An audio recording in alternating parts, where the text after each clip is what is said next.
Ever wondered what makes TV so powerful in Jamaica? Time to find out.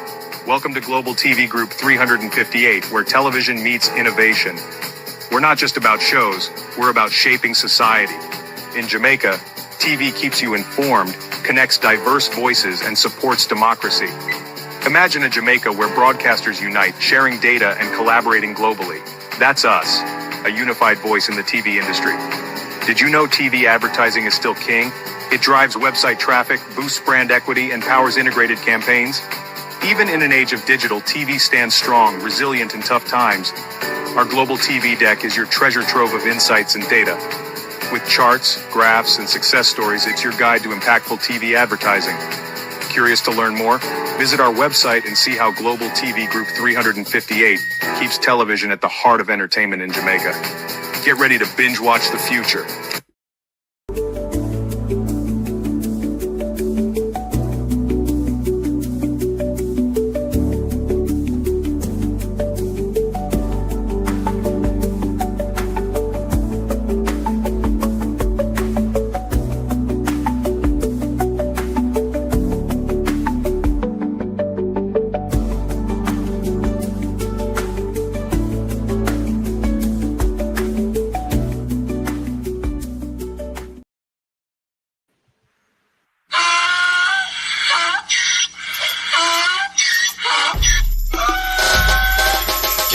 For me again, you can't for me again.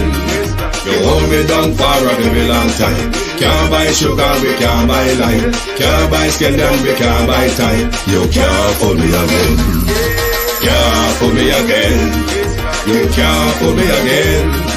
You hold me down for a very long time. Can't buy sugar, we can't buy lime. You touch up line and a resort to crime. You can't for me again. What we gonna eat no money, what we at you, eat no at you. Covid money, miss away in the year, look at you. Use the youth, the money, waste and bust a man to statue. Say me like a cashew, but me got in a figure you. Take the spit of money, God, and say that is not you. One day, the man above him, up him, I got a bed. Too much eating at the kitchen, some a fly by like a patu. The singers and DJs and social media's coming at you. It burn me. 300% raise. It burn me. Garbage pile up the day. It burn me. Give the teacher them raise. It burn me. I see corruption face. It burn me. Mash down the people them house. It burn me. Every day appear arms out. It burn me. Appear money them a thief. It burn me. And them a sell out the beach. Can't for me again. You can't for me again. You hold me down for a very long time. Can't buy sugar, we can't buy lime. Can't buy skin and we can't buy time. You can't for me again. Can't for me again. You can't for me again. You hold me down for a very long time. Can't buy sugar, we can't buy lime. You touch up line and a resort to crime. You can't for me again. For me say big up all the charities and all of the givers. Some a go like say them powerful, me no make a bigger. The urgent the promises, none of them not deliver. Cut up the youth, they rap and they down in our fever. Member bowl money and they lie them tell. Corruption smell and they pocket them swell. When police don't a market like Satan out of hell, go mash up people start like people themselves. It burn me. On they treat the market man. It burn me. On them a treat the cat man. It burn me. On they treat the peanut man. It burn me. On them a treat the dirt man. It burn me. On them a treat the sound man. It burn me. How them a treat policeman. It burn me. How them a treat soldier man. It burn me. How them a treat everyone. Can't for me again. You can't for me again. You hold me down for a very long time. Can't buy sugar, we can't buy lime. Can't buy skin and we can't buy time. You can't for me again. Stibby-dim day. We in Global TV says certain kind of friend we no cape. And some informer friend we love Lake. We in Global, bona fake friend and bona tape. We in Global, we not promote them, we not support them. Look at them on the cheek, come here represent for we in Global TV. Check it. Good evening, good afternoon on this historic day in our country where for the very first time our budget will be presented by a woman. The budget presentation is less than an hour away. We hope to have a discussion leading up into the budget presentation. We hope we can host that similar debate we have on TikTok yesterday afternoon, and we are asking 2 questions this evening on substance, on presentation. To my community of party and all my family members, platform moderators, membership holders, viewers, subscribers, commenters, and trolls, good evening and welcome. Let me try open up these boxes. Hold on there. Let me guess over there. So why it's not allowing me to do that one? When guest connects, okay. No, I don't want that. Let me take that for now, yes. Right. So we would hope that people can join into the conversation this evening. The 2 questions we're asking, the first one is on substance. And the first question is, will the budget share the benefits of the good economy? Meaning, what do you hope to see in the budget that will uplift poor people or be beneficial to poor people and the working class? And the other simple question is on presentation. Do you think Faval will deliver? And that is to do with presentation, both in style and substance. So that is what we're hoping to discuss leading into the conversation, because they're less than an hour away before Parliament gets on the way. And because this is expected to be a historic event this evening, we no doubt will be sitting down to watch the budget presentation. So we hope if anyone have their view, they can say it in the next 40 minutes or so, because then we will alter ourselves to move straight into the Minister Faval Williams for what is to be quite a historic budget presentation this evening from a female Minister of Finance for the very first time in our country. Debbie Jarvis TV, good evening. Good evening and welcome. Thank you all for joining. Who else is there? Fitzroy Phillips, good evening. Carlos, Jamaican Carlos, good evening. Jeanette Beckford. Joan Andrea Joan Hamilton Wilson, good evening. Good evening. Chelsea Clinton, Gloria Morris, Sophia Hall. Good evening, Carl. I can share the live, please. Good evening, so we can build up until Faval gets on the way. And as soon as budget is ready, we'll alter our TikTok screen so we can use the back camera. Debbie, good evening. 76. Is it Jake? Just King, good evening, and welcome. We are out here this evening awaiting the comments of the budget 2025-2026. Catherine, good evening. Doris, good evening.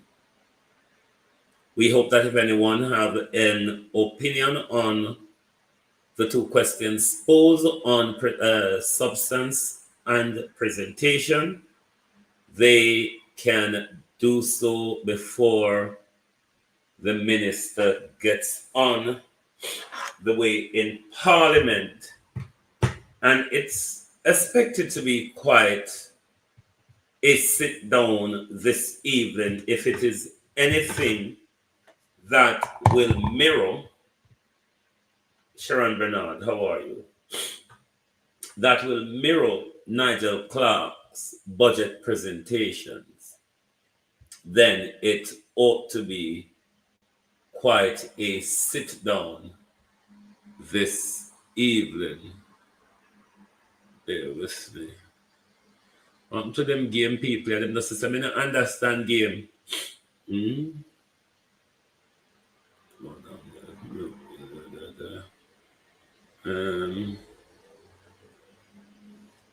Yeah. No, some of them game people I keep adding me. Them not say them something that out of my territory. Them there people will understand nonsense. If you play the game up on TikTok, you know, you have to can understand nonsense. I mean, not so equipped yet. You understand?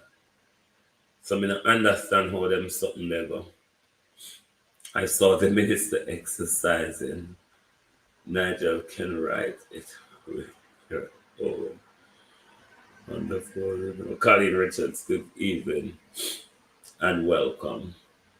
A lot of people are worried as to the minister's presentation, and it is based on previous presentation of the minister. So we are hoping that this evening she might just get the drift to jump out of herself. Let me set up the screen for TikTok. Make sure I have it. So as soon as I'm ready, we can turn my back camera for TikTok. Where is that crooked PVCJ? Oops, hold on. Bear with me, my peeps. Because both JIS and TDCJ will be broadcasting this evening, but I tend to prefer watching things on PBCJ. Canadian Gal, good evening. How are you? Anyone wants to come into the box on TikTok to answer the two questions posed before we go into the minister's debate? Because once the minister gets on the way, we will go into utter silence to give the minister. I'm trying to find it on the, oh yeah. Put it on the screen so I'm ready for it on the TikTok page. So TikTok can watch the going downs as well. We're not going to keep our screen like this on TikTok during the debate. We'll open up the screen and turn on the back camera so you can have a view as well of the either the pending calamity to come or an outstanding performance from the minister, one we've never anticipated. Sorry, my nose are egging me. One we've never anticipated or one we've never seen. A type of presentation we've never seen from the minister before. So I'm not expecting a clear, concise presentation. I expect a whole lot of box shuffling. No, sir, judgment. When you say a box shuffling, woman and arming, I go on this evening, Debbie. Well, you might never know, you know. She may just decide that she's going to give us a grand old oopsie daisy and make we say, backside, a fool favor there, a fool with all. this long. But as Damian Crawford said, she left Faval to the budget. Let's say Jesus. Damian said, I left you to the budget. Let's see if who will handle one another this evening. If Faval will handle the budget, or the budget will handle Faval. But out of the two of them this evening, one out of the two will have to take control. We are only 43 minutes away from Parliament getting underway. So if you want to have your say on what you expect in the budget or what you expect from Faval, presentation wise, for that matter, you can jump up into either box, whether it be YouTube or TikTok, and make your views known, because we want it to be a conversational evening this evening, lady. Good evening. And a question will be asking later on tonight. Did Faval really cross it?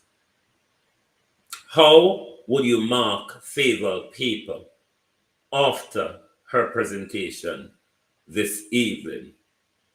Can you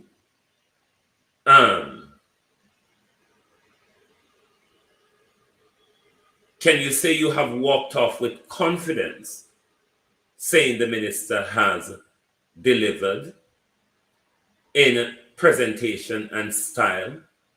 The minister has delivered in substance. Remember, in February of last year, during the Prime Minister's campaign, the Prime Minister told us that they have spent 6 years getting the economy right at the top. Campbell, good evening. Getting it right at the top. And it is why we were kind of ignored out of the process of all of what was going on. You know, the prosperity that was promised. But then the Prime Minister promised that because we have spent 6 years focusing on the macroeconomy, we have gotten it right, said the Prime Minister. We will start to trickle down the economy. We'll start to look after your roads, your water, your local community, the things that bothers you at the local level, said the Prime Minister. Do you think that in this budget, given that this is a budget before an election, a budget where the Prime Minister is asking for a third term, do you think this budget will make sure Jamaicans feel like we are finally getting something, and that prosperity from the good economic management has finally reached to us? Debbie Jarvis has joined us on YouTube. Debbie Jarvis, good evening and welcome to Global Good TV. evening, good evening, good evening, everyone. Welcome, globalists, to this wonderful chat session that you're anticipating. Like I said, I sure hope Miss Flavor will prove me wrong, but from her last little stint back in February, Mm-hmm. I am not very confident. And the last budget presentation that Nigel put in front of us before he left. He flew off to the IMF. I swear I do believe that Flavel was the one that did that. That's why he stood there and was hemming and hawing and getting stuck and trying to figure out a way to get out of what he read, because he knew it didn't make sense. And I think that was her practice, them putting her to practice doing the budget presentation or writing the budget and giving it to Ligel to present as her form of getting her feet wet. I'm not What if she expecting anything. what if she turn out worse in this one as is expected? Then we are like corks. We are like corks. We are screwed. You But know, do you think, Debbie, that the Prime Minister is going to make sure Jamaicans who have been ignored finally gets something tangible in this budget, as the Prime Minister spoke about? Or is it that it's going to be more promises, promises, promises, and promises? I do believe, honestly, do believe that it's going to be a lot of the same old promises, promises, and more promises, and nothing can come true. It's going to be a whole bunch of we're gonna do, we will do, we're planning on, and nothing to show for that. Because if they've been saying they're gonna do, they will do, they're planning on doing for God knows how long now, nine Mhm. years, there is no indication of nothing happening or started to say, okay, all right, they said they're gonna do this, they said they will do that, they said they're planning on this, and here they are showing what they said, starting, at least starting what they said they're gonna do. And there's nothing. There's They will come to absolutely nothing. they are going to come to us to tell us that spark have started. Where? Which part? So that is a part of what they're going to tell us, that we have been given out of the good economic management, because we have been given a recarpeting of our roadways. Recarpeting of the roads in Portland. Oh, okay.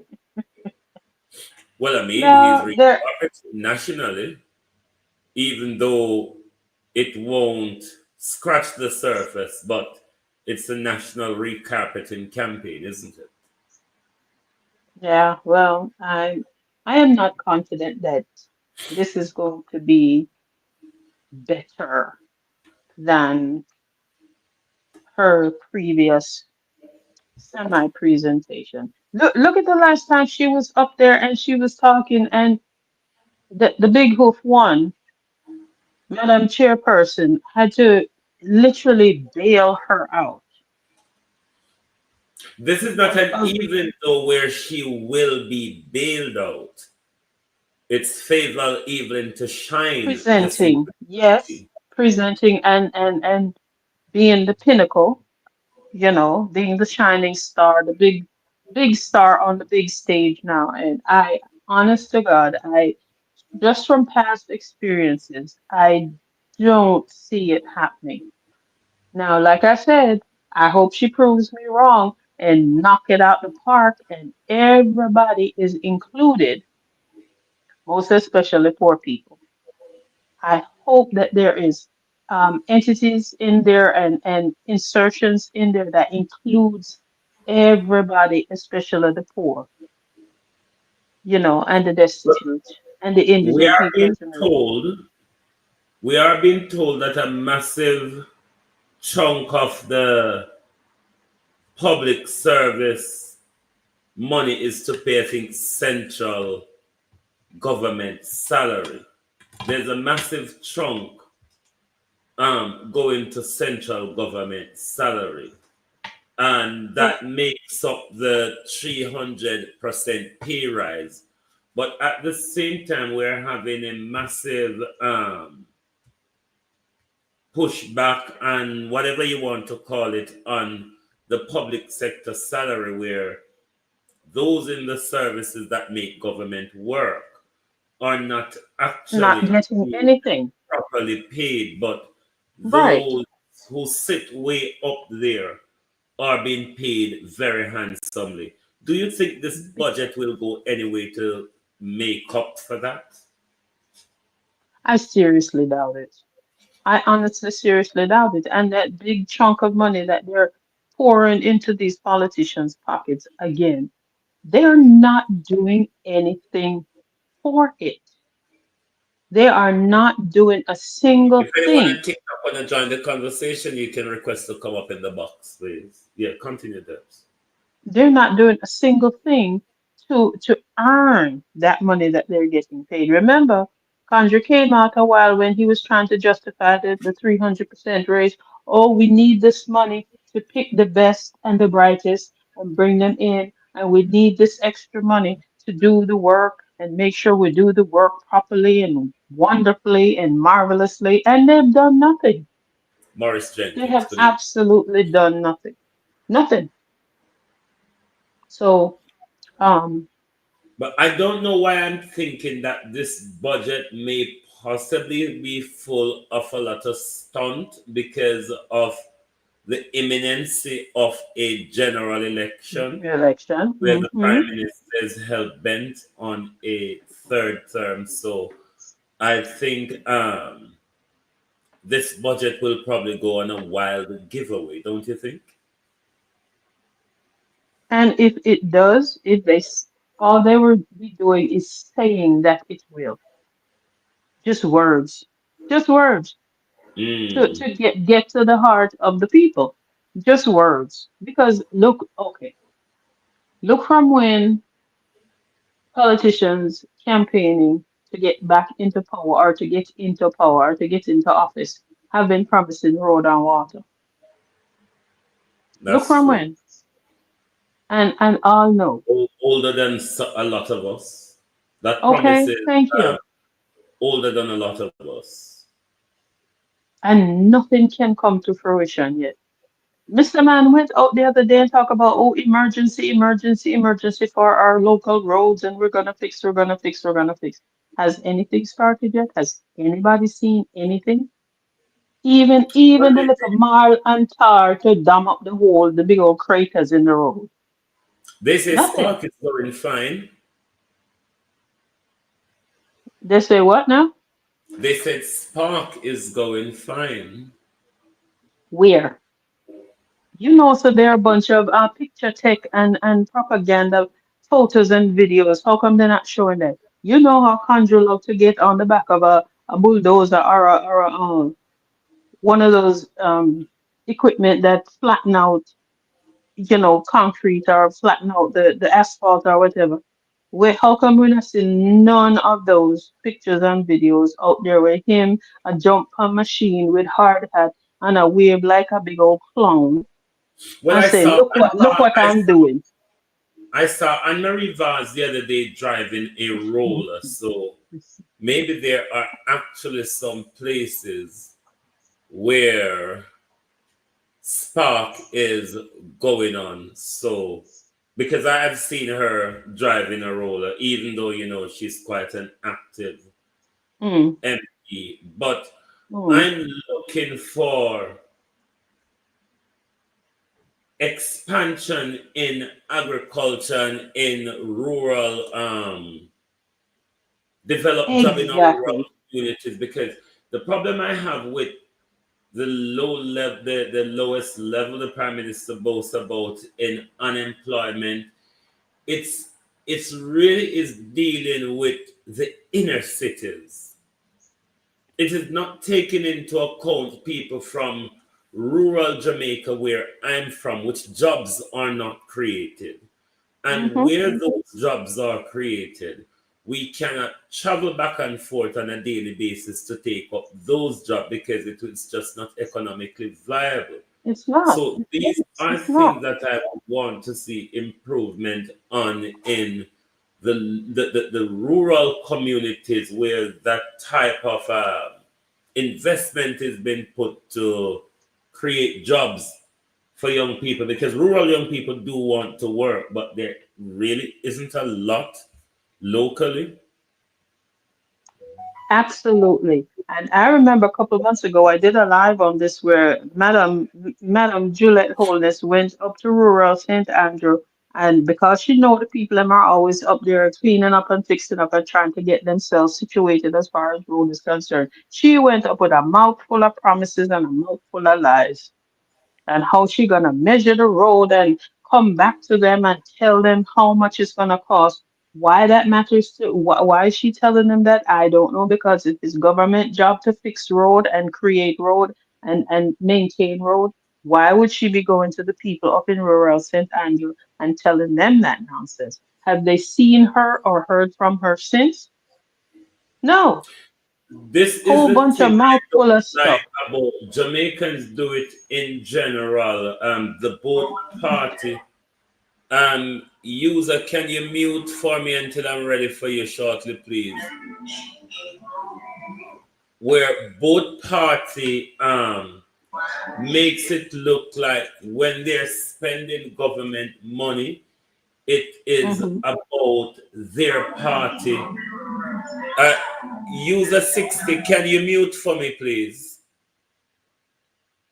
When they're using government money, they make it as if it is the party doing something for the people of Jamaica and not actually um,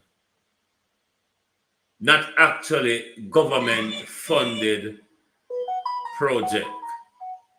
Right. They make it seem like they, One especially the second, let me MPs. see if I can take this person. User 60, Mhm. can you unmute, please? I don't think he's ready. Let me disconnect him. Yeah, sorry about that, Debs. Go ahead. Yeah, they make it seem as if they're doing the people a favor of each community and the money is coming out of their personal accounts and their personal pockets.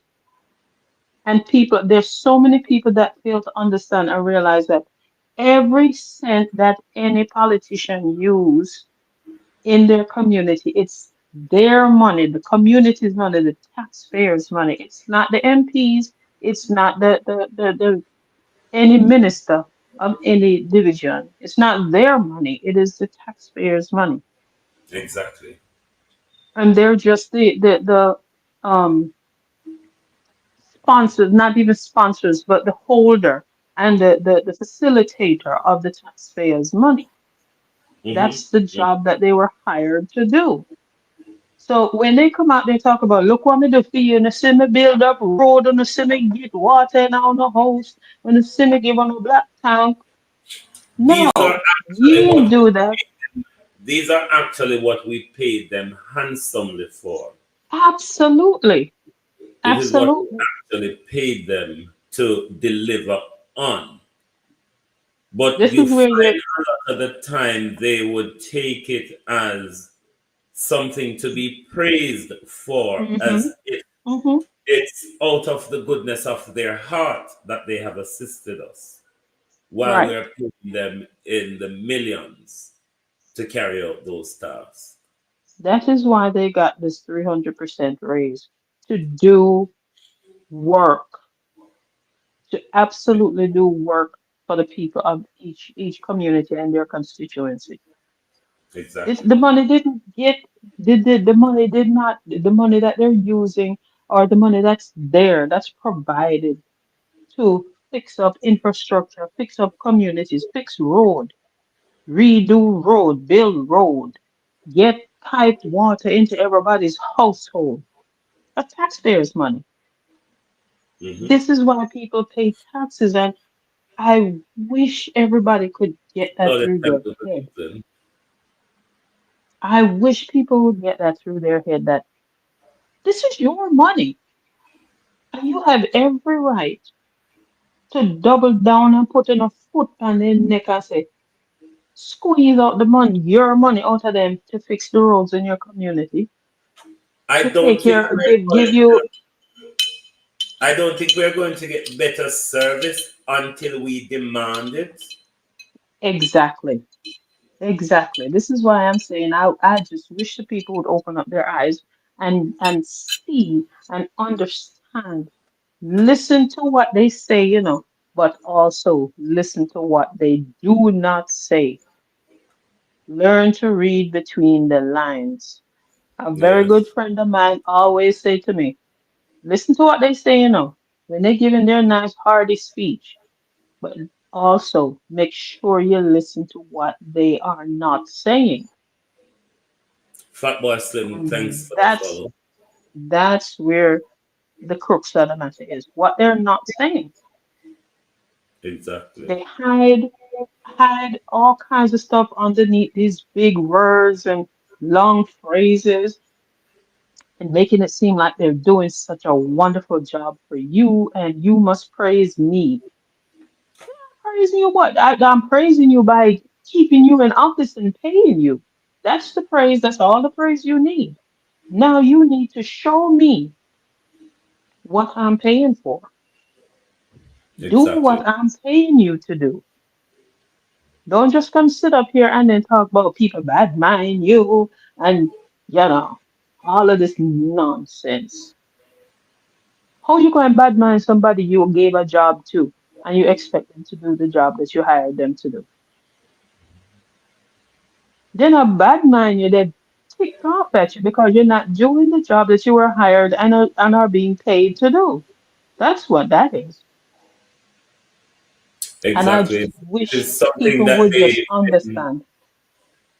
and this is why I said we will not get better service until we demand it, because at the Absolutely. moment the truth is us the people on who play the tribal politics on Hmm. both sides, we make it seem that when our politicians do their job, they're actually It is being something to kind be to praised. us and are doing us a favor. No, no. You are the employee. We are paying you to do a job, and when you do the job, your pay is your accolade. Plain and simple.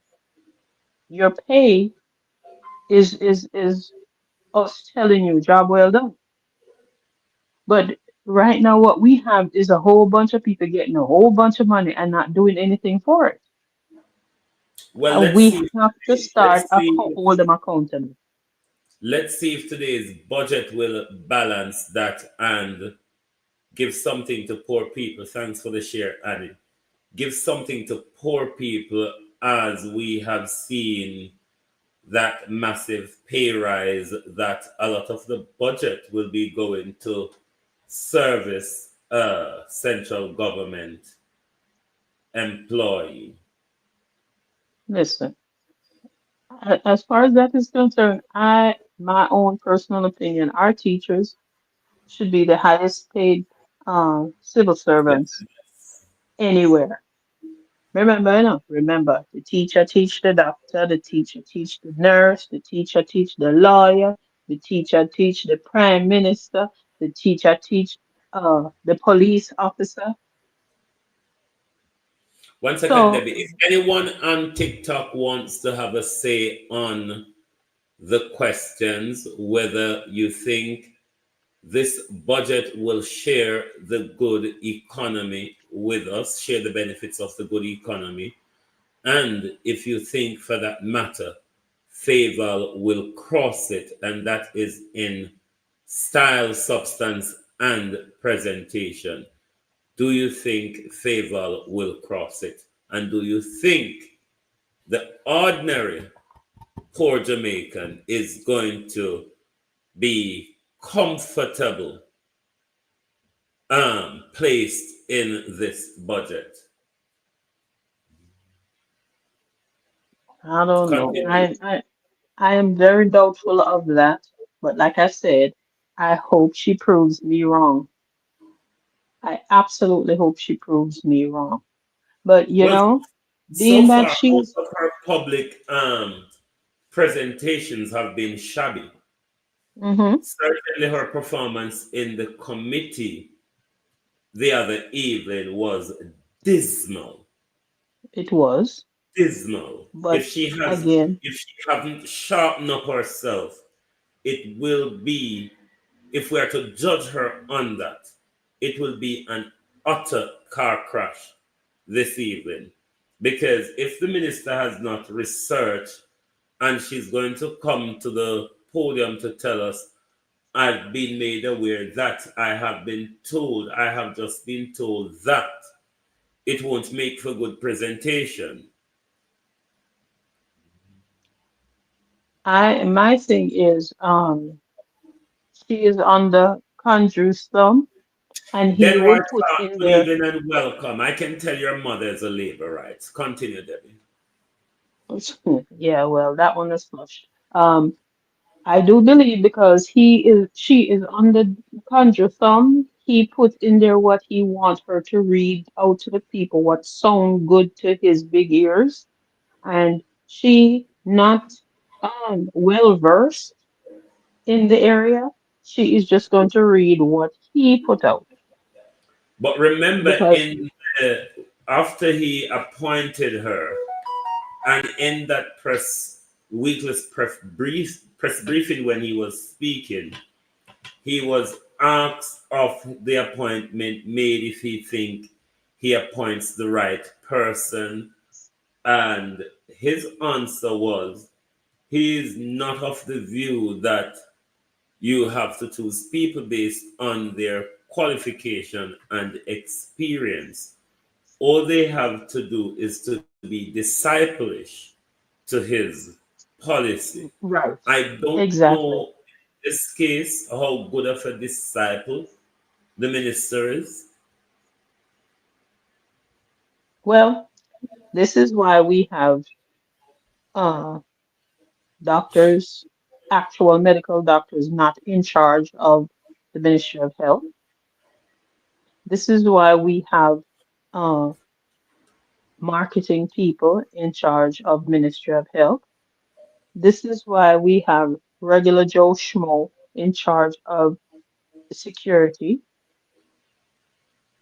because they're all his disciples and they just follow and listen to whatever he says. I would Hold on really there, like to know.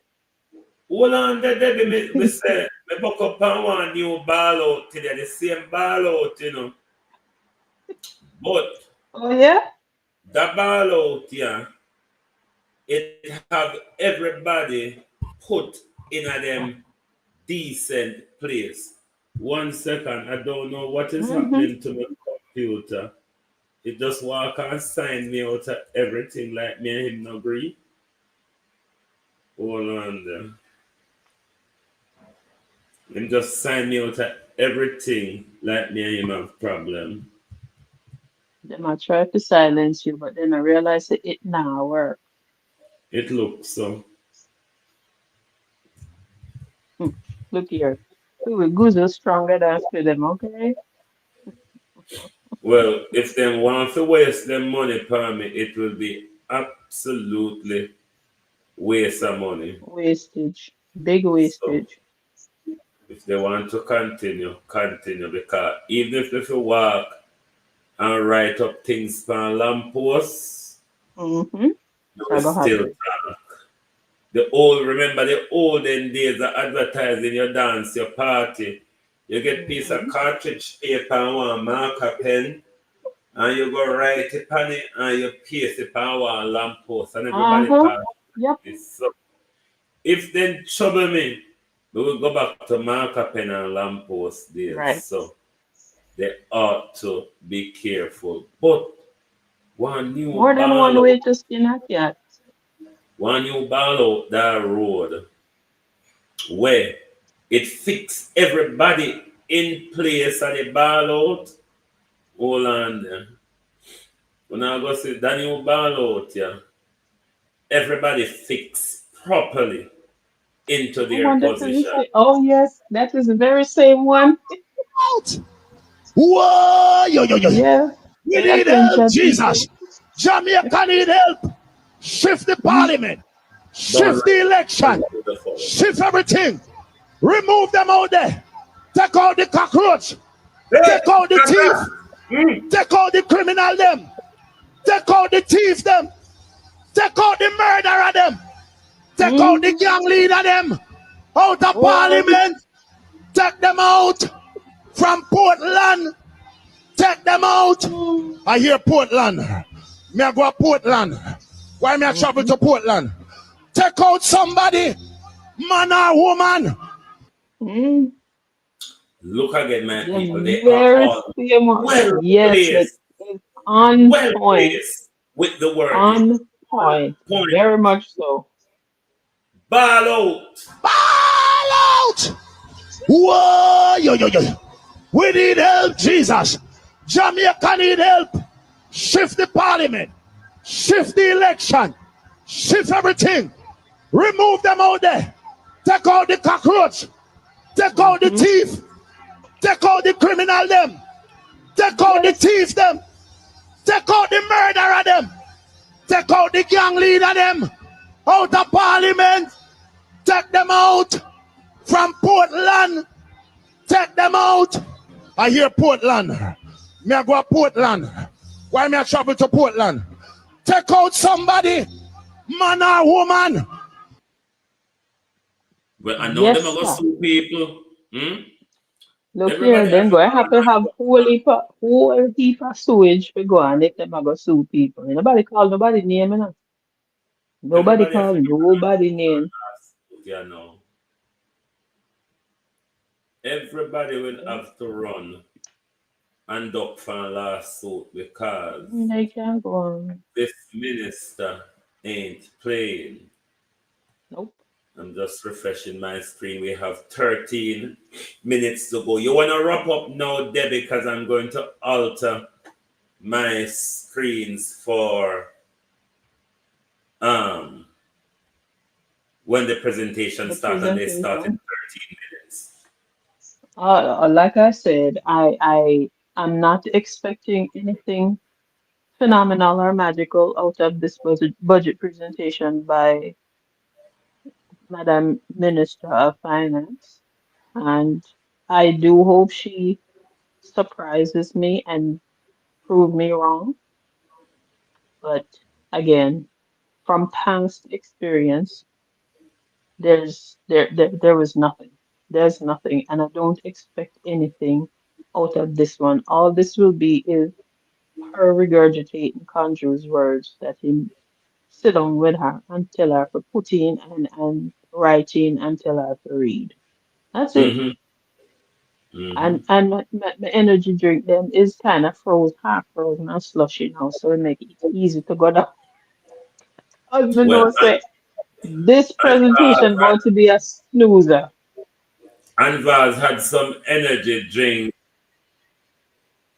as well, so it's going to be exciting. And I need to take on the Prime Minister in the last 5 minutes before, because he gave Hmm. a clarity to the social housing brouhaha, which still does not meet what we are requiring of the Prime Minister to provide.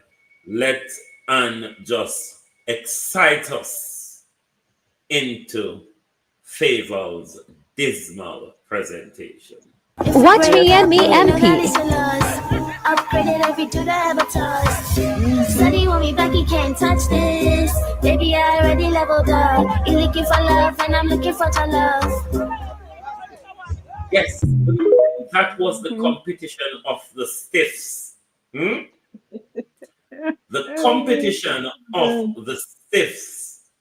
And let us play the Prime Minister recent clarity, and let me respond to the Prime Minister on it, because it's still, Prime Minister, not quite clear to me.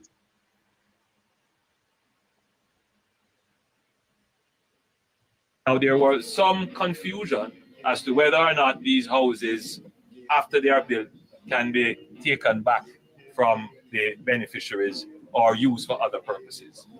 Once the house is built on land that is owned by someone else, then that house effectively becomes the property of the landowner. The government cannot come and take this back, and neither do we want to. What we are trying to do is to give Evadne an asset that she can use to break intergenerational poverty. So Evadne's family now has an endowment from which they can build on. Prime Minister, it is still not clear. There is still a confusion here, Prime Minister. And let us focus on the issue, Prime Minister, of lease land. Given that in this further clarity, you are saying to us that the house would belong to the person who owns the land. But in the case, Prime Minister, where you are willing to build on a leased land, does that not provide a deeper contradiction? The more you explain, Prime Minister, the deeper you fall into a hole. Just come honest. Come honest, so we not get caught out. But you cannot come in one sentence and say to us that I'm okay if you come with a lease for 40 years or so, I will build a house on it. But then the house belongs to the person who owns the land, Prime Minister. It doesn't make good listening. Rethink it and come again. All right, yo? That's what I want to clarify with the Prime Minister. This recent clarity, Candice, well, go on, cause this recent clarity, Prime Minister, makes absolutely no sense, nor does it provide you a get out card from the land debacle concerning the new social housing project. Have your final say, Debbie, because I only have a few minutes for altering myself. All I want my Jamaican people to do is wash out the greenness out of them eye, wash out the orangeness out of them eye, listen to what these people are saying, listen, hear what they are not saying, and open an eye. Open your eyes and think about all of the so-called promises, campaign promises that they have been making for years and years now. Look and see where there has been any progress or improvement or even a start into all of the stuff that they've been telling us they will do, they're planning on doing. Everything Show us depends. where the start is. All Everything right, they family? promise us is on delay. Yeah, yeah. I know them have the spark, the reach, the this, the that, the touch, all of that stuff. What is that doing? What is that doing? Nothing. Absolutely Family? nothing. Wanna listen, clean out in the ears. Don't broke tick putting on the ears. Clean out your ears. Take out all of the wax so you can hear good and clear. And listen to all of what is being said and what is not being said. Exactly. All right? Anyway, Debbie Well, Jarvis, thank you for being here this you are evening. welcome The anytime. minister will soon be getting on the way, and On the I'm podium to going start book shuffle. to I'm going to change my TikTok thingy now to turn around and opening up the screen.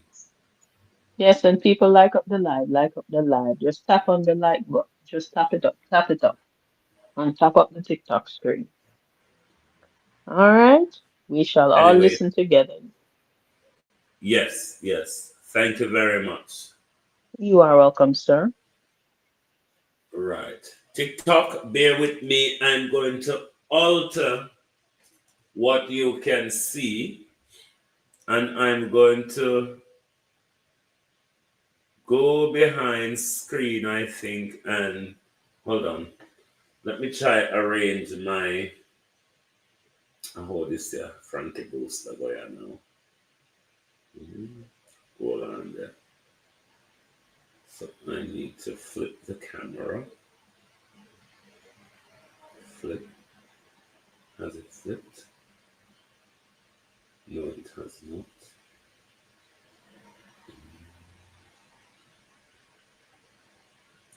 Okay. And then I need to what's the other rounds here? What's this thing is called?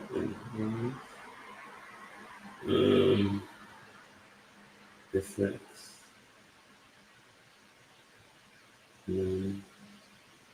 Okay. Leonard! Hold on. TikTok, man. Get on the screen. Don't mind the camera.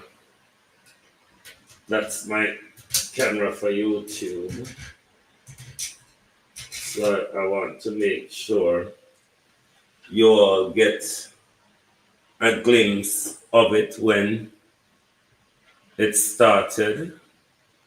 We have 4 minutes to go before the link goes live. Um, I will, I'm going to dim my light YouTube so it can be a better viewing for what's him call it. It will be a better viewing on the on the projector for TikTok. So I hope let me bring up my screen because that screen is going to be closed when Parliament starts. We are hoping for them to get underway in under 5 minutes.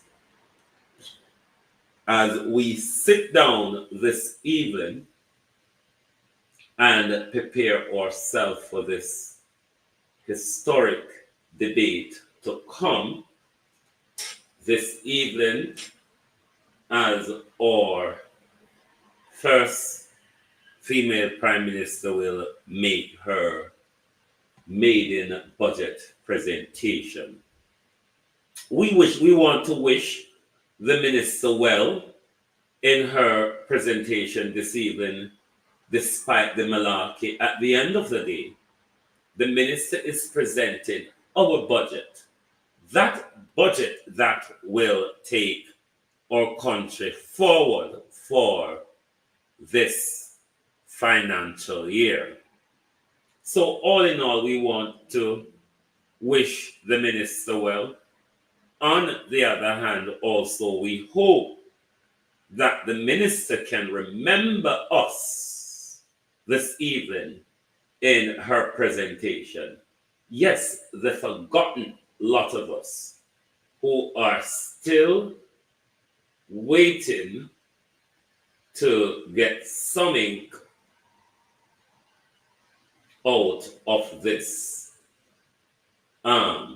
prosperity that we are waiting for, one that was promised to us, one that we are earnestly waiting for. Keep tapping up the screen. Please TikTok and please share the screen and let everyone know that we will be watching the budget presentation together this evening on Global TV, on YouTube, on TikTok. When the link go live, it will become a little bit brighter. TikTok, it won't stay as dark as that. Let me make sure the projector is in its space. AC. Alrighty. Bear with us. We're just getting everything fixed and sorted. The projector look a little bit tilt, but no mind. Never mind the buzzcocks. Never mind them at all.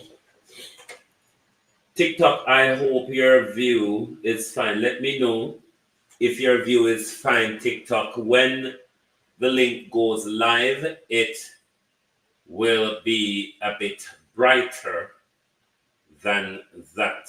But the link is not open yet. We are waiting for the link to go live.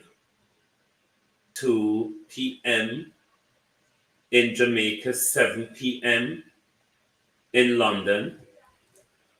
And we are waiting for PBCJ to go live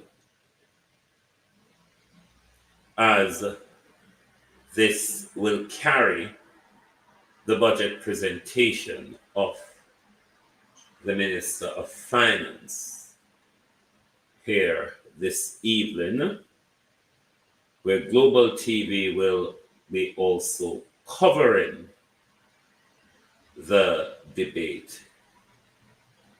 We are standing by to see how it will all pan out this evening. So, if you're just joining us, we are standing by for 2025-2026 budget presentation from Jamaica's first female Minister of Finance. We are hoping that all we have been promised, the good prosperity and all of that, in this budget, at the eve of an election where the government is seeking a third term, for once and for all, we might just be given what we've been promised for about 9 years now. The good, the prosperity, welcome caution, the prosperity from the good economic management. We are waiting for PDCJ to go live. And as soon as Parliament is ready, of course, we'll keep silent and allow the proceedings, the historical proceedings, to carry on this evening.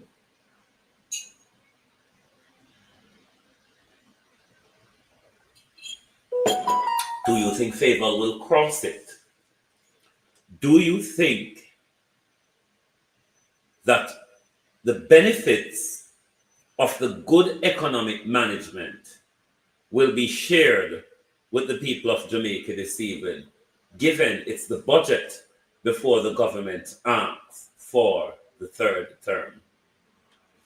Thank you very much. If you're just joining us, keep tapping the screen, whichever platform you are on. We are waiting for the PBCJ link to go live, as this event is expected to be a historic presentation this evening from the minister. So we are waiting. We don't know what they are waiting on, but we certainly are waiting on them. Both our systems have been set up on both YouTube and TikTok. The delay with us. Government, they are as slow and behind time as usual. The Cassandra, good evening and welcome. Slow and behind time as usual, but because this is a historic evening, we have all the time to wait. All of the time to wait. Do you think Faval will cross it? Do you think we will get the benefits of this good economic management that has been swirling around us for this longer time? Sunshine, how are you? Marcia Gray. The good economic management has been making its rounds.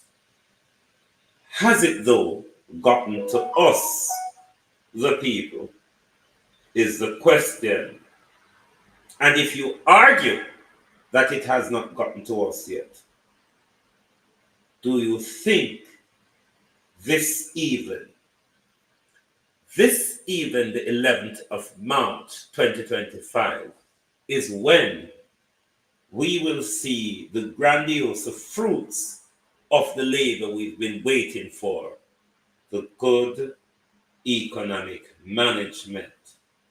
If we don't yam it off, remember Prime Minister said he can yam. Prime Minister said try and see if you don't can yam. If you believe the Prime Minister, you would take a bite out of a good economy, wouldn't you? That's what the Prime Minister says. And because we so hungry, we take the Prime Minister good economy and eat it off. And now we just left so. Let me see what I want over yonder. The one camera PBCJ. Because they live over Senate here now. I don't know if the one put up camera they have broke down upon them. Let me check JIS if they have gone live yet. Bear with my people. Bear with. This is a shabby government.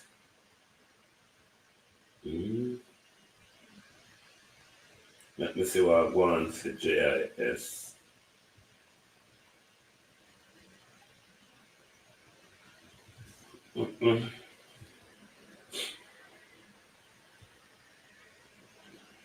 Yeah, JIS budget presentation, that link not open up yet either. So I think she'd only be the reader of the script. Actually, she's the reader of the script. It's all done by Alain Jean, that advisor to the Prime Minister who is leading the financial office, the finance ministry by stealth. Anyway, Faval dim as a dark night like myself, yeah. Me and Faval is help for the helpless Lord, isn't it? Just have to look for when we talk about a number. I have been told that. I have been made aware that. I have just been told, said the minister. So, I don't know if the one camera over PDCJ broke down, and then I feel wait till over Senate done to get the one total camera to come over House of Representatives, because then extend it to 7:15, my peeps. All right, they have extended it to 7:15.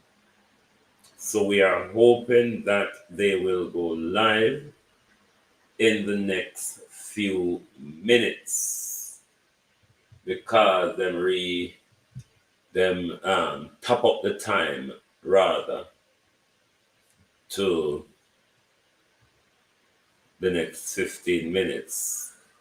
Valerie, good evening and welcome. Barbara Simpson, Carleen, said Thomas, Colleen Dormer, Novlet Blake, Miranda Ruddock, everyone, good evening. Good evening and welcome. Top up the screen, please. Top up the screen. And if you feel jiggy and you want to send us rose or donut, we really don't mind. We don't complain about those things. You see. Because we don't know why the minister and him friend them have where wait. Faval, we don't like the bad start, you know. We don't like the late start and we don't like the false start. Because this will all get you nervous, make as soon as you come out here, book to befall you. We don't want no book to be failure to the minister. What we are hoping is that you will be that flying eagle over Parliament today. You just go on, son, do the things so. And I make we feel proud of our country, so. John Rock 8766. Do the things so, and make we proud of our country. I think, have they gone live now? Hold on. Did you know that UK drivers could reclaim on average £5,318 back if their car finance deals were missold to them? Open their screen. Portfolios and outline plans for the coming financial year. Now, the budget debate will run until Tuesday, March 25.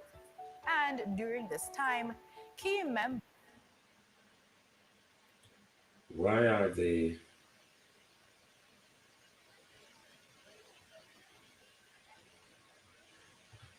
If the total revenue doesn't cover the total expenditure, the government can borrow loans.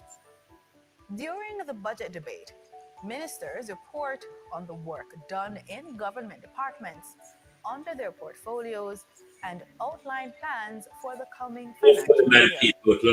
Now, the budget debate will run until Tuesday, March 25. And during this time, key members of both the government and the opposition will be making presentations. Opposition spokesman on finance, planning, and for public service, Julian Robinson, is scheduled to present on Thursday, March 13. Opposition leader Mark Golding will speak on Tuesday, March 18, while Prime Minister Dr. Andrew Holness will deliver his presentation on Thursday, March 20. Then Minister Williams will conclude the debate on Tuesday, March 25. It should be noted that the agenda can be adjusted, with items being added, removed, or replaced. If you are planning to attend a session at Gordon House, here are some rules to keep in mind. No visitor shall create any act of disorder within the precincts of the House. No visitor shall be admitted to the House without first obtaining an admission card from the office of the clerk. Visitors who remain within the precincts of the House during the suspension of the session are asked to keep silent. No photography, videography, or sketching of the proceedings is allowed, unless so authorized by the presiding officer. And there should be no smoking inside the Parliamentary building. It's almost time to go to the main event. But before that, let's get the answer to the trivia question. We asked, true or false? The government of Jamaica revenues are earned from 5 main sources. It's true. The government of Jamaica's revenues are earned from 5 sources, including taxation on goods and services, non-tax revenue when citizens use services offered by the government, capital revenue from assets and services, loan receipts, grants from local and international partners. Now over to the proceedings. Oh, what have I done?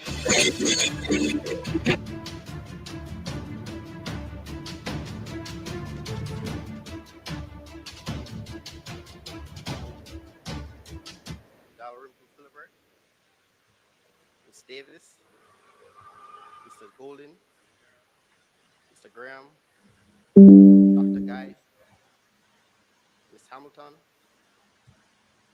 Ms. Hannah, Sunshine, can you hear it well on TikTok?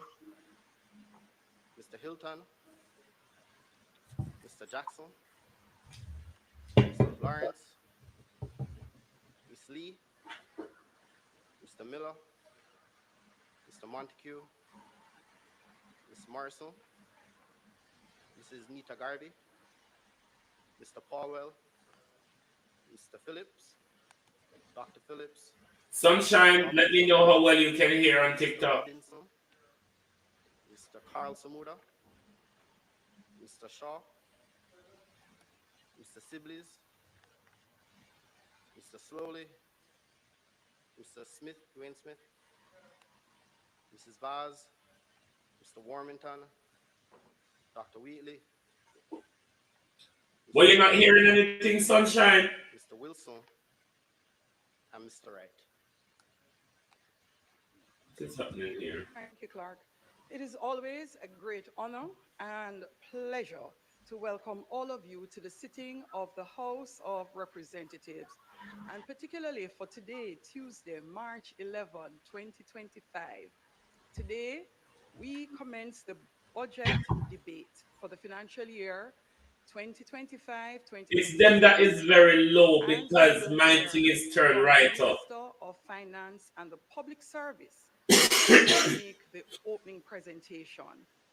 I would like to extend a special welcome to the members of Minister Turn your Williams volume up, family, my people, because I've members turned of the all my thing Parliamentary right up. Corps and representatives of the international organizations, union representatives, representatives of public bodies, members of the St. Andrew Eastern constituency, representatives from the public sector, those who are joining us online via the various social media platforms, and PBTJ live stream. To all the guests in the gallery, and particularly so many women who said, we are coming out to listen to the presentation of our historic first female Minister of Finance. Welcome.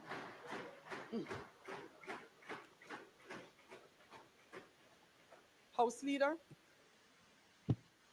Madam Speaker, I'd like to join you in welcoming members to this historic sitting of the House, as you have correctly stated earlier, that at this sitting history will be made when the first ever female Minister of Finance will make a presentation to this House.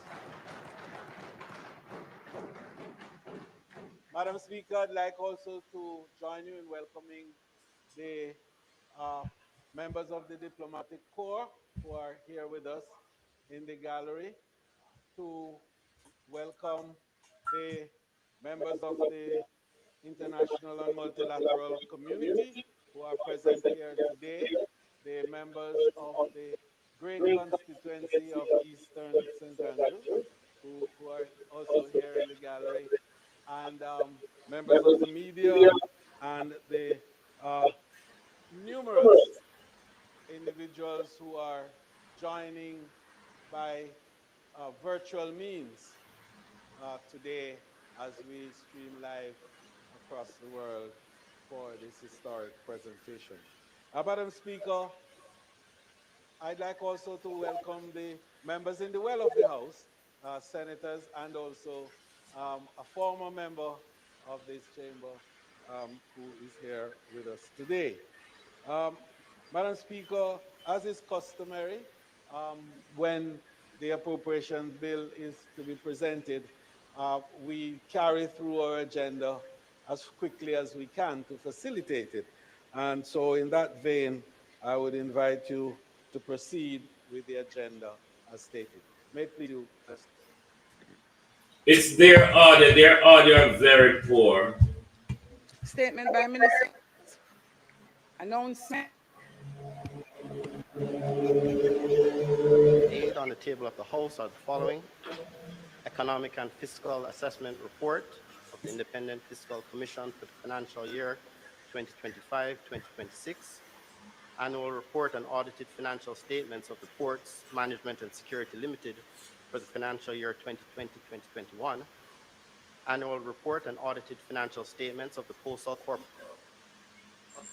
for financial year 2022-2023, the Segregated Accounts Companies Forms Regulations 2025 under the Segregated Accounts Companies Act, report of the Standing Finance Committee of the whole House of Representatives, consisting of all members of the House, Ministry Paper number 9 of 2025 entitled Revenue Measures for the Financial Year 2025-2026, and the Auditor General Department's certified appropriation accounts under the head 72,000C under the Ministry of Local Government and Rural Development for the year 2022-2023. This is brought from the Senate. If you go by PBCJ, it's the same thing. The following is a message from the President of the Senate. To the Honorable House of Representatives, I have the honor to advise the Honorable House of Representatives that on the 28th day of February 2025, an act to amend the Counties and Parishes Act to declare the city municipality of Portmore the 15th parish of Jamaica and connected matters was passed without amendment. The Honorable Thomas Tavares Finson, President of the Senate. Thank you. Petitions, papers, reports from committee. Minister of Finance. Thank you, Madam Speaker. Madam Speaker, I beg to lay on the table of the House a copy of the report of the Standing Finance Committee of the whole House of Representatives, consisting of all members of the House, on the estimates of expenditure 2025-2026 for the financial year ending March 31, 2026. The Jamaica Public Bodies estimates of revenue and expenditure for the year ending March 2026. The Government of Jamaica Fiscal Policy Paper for the financial year 2025-2026. The Medium-Term Debt Management Strategy for the financial year 2025-2026 to the financial year 2028-2029. The revenue estimates 2025-2026 for the financial year ending March 31, 2026. The Jamaica Mortgage Bank estimates of revenue and expenditure for the year ending March 2026. The public sector consolidated estimates of expenditure for the financial year ending March 31, 2026, and the tax expenditure statement 2025. Thank you, Minister. Notices of motions given orally. Minister of Finance. Madam Speaker, I beg to give notice that at the next meeting of the House, I will move the following. The audience. Be it resolved that the report of the Standing Finance Committee of the whole House of Representatives, consisting of all members of the House, on the estimates of expenditure 2025-2026 for the financial year ending March 2026. The Jamaica Public Bodies estimate of revenue and expenditure for the year ending March 2026. The Government of Jamaica Fiscal Policy Paper for the financial year 2025-2026. The Medium-Term Debt Management Strategy for the financial year 2025-2026 to the financial year 2028-2029. The revenue estimates 2025-2026 for the financial year ending March 31, 2026. The Jamaica Mortgage Bank estimates of revenue and expenditure for the year ending March 2026. The public sector consolidated estimates of expenditure for the financial year ending March 31, 2026, and the tax expenditure statement 2025, which was laid on the table of the House on the 11th day of March 2025, be approved. Madam Speaker, I further beg to give notice that at a later stage today, I will move for the suspension of the standing orders to enable me to take this motion. Madam Speaker, I also beg to give notice that at the next meeting of the House, I will move to introduce and have read a first time a bill entitled An Act to apply a sum out of the consolidated fund to service of the year ending on the 31st day of March 2026 and to appropriate the sums granted in this session of Parliament.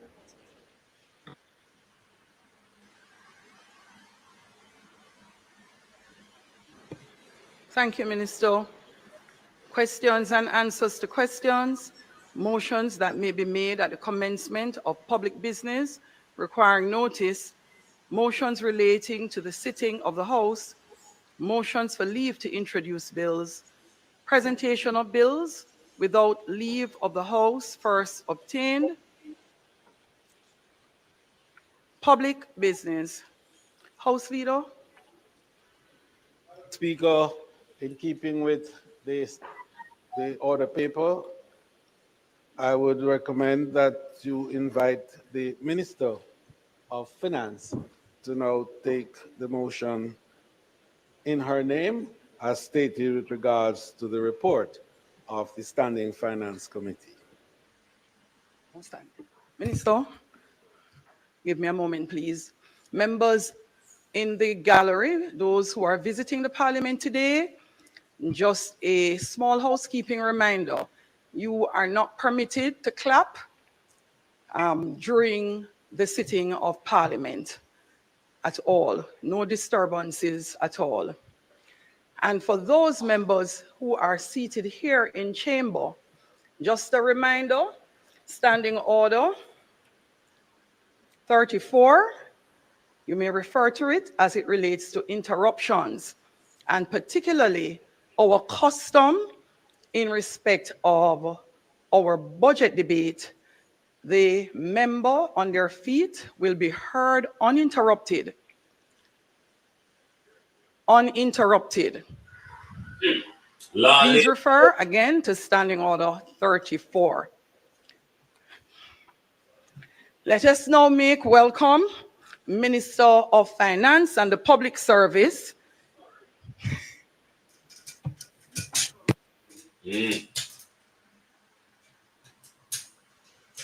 So what happened to that? Hold on the page. So, Minister, go reports.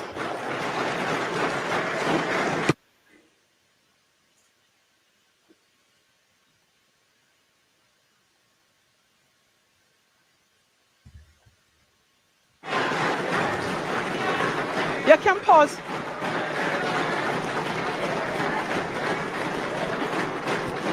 Members, you'll have that to do again. Members, you'll have that to do again. Minister, proceed.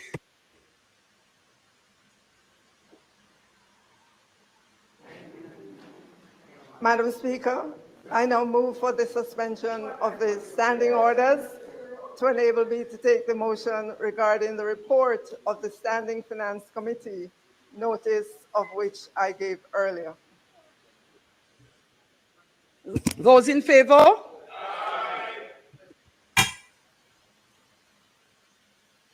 The question is, the minister has moved for notices in respect of motion in respect of the Standing Finance Committee, which she gave earlier, be made. Those in favor?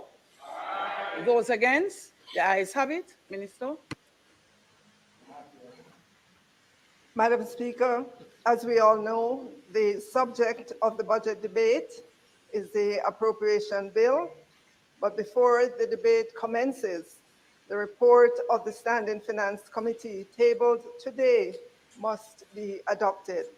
Therefore, Madam Speaker, I now move that the motion for the adoption of the report of the Standing Finance Committee, notice of which I gave earlier, be approved. The question is that the motion for the adoption of the report of the Standing Finance Committee be approved. Those in favor? Aye. Those against? The ayes have it. House Leader. Madam Speaker, this Honorable House would have taken note that on the 11th day of February 2025, the Minister of Finance and the Public Service gave notice of that at the next meeting of the House, she would move to introduce and have read a first time a bill shortly entitled the Jamaica Teaching Council Act 2025. Madam Speaker, I now seek leave of the House to withdraw the bill. Is it the wish of the House that the bill be withdrawn? Those in favor? Those against? The ayes have it.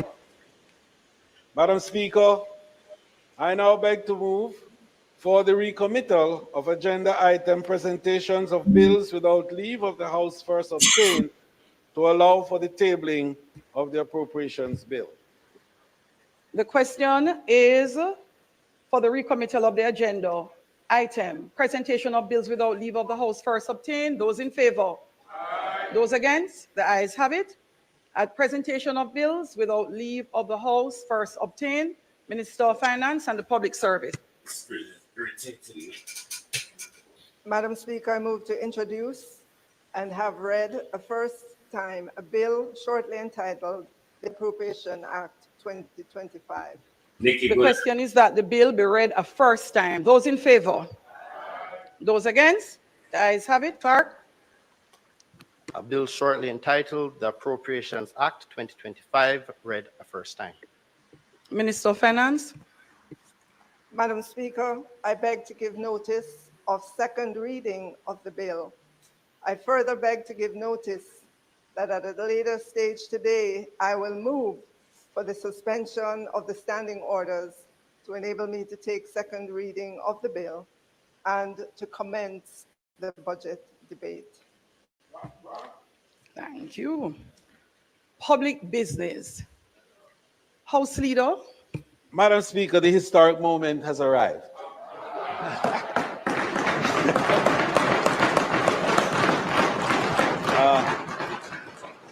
I now invite you, Madam Speaker, to request of the Minister of Finance to commence the debate. May it please. Thank you, House Leader.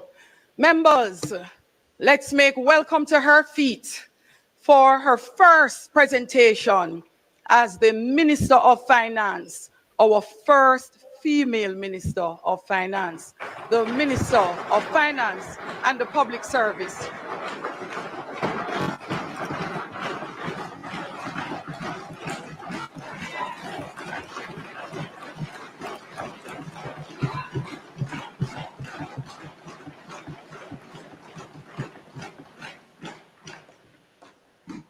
Madam Speaker, permission to speak from a seat other than my own. Permission granted, Minister.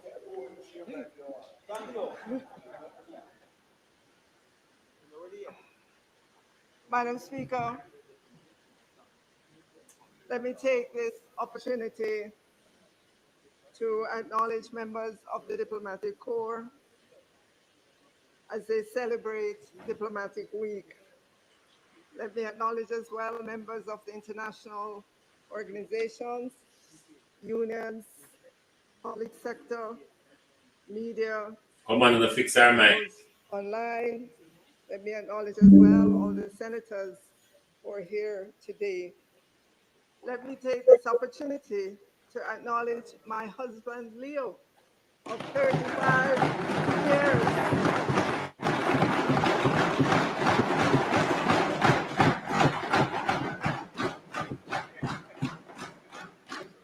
And our two daughters and family members who are watching online from the United States.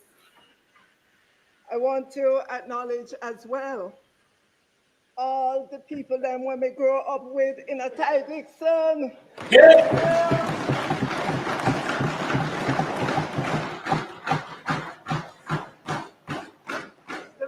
The very rural, subsistent farming community in which I was born and where I went to Miss Ivy Long's basic school and the government's Ty Dixon primary school. Some of them from Ty Dixon are here to support me. One of their own who has come from among them, to the position of the first female Minister of Victoria.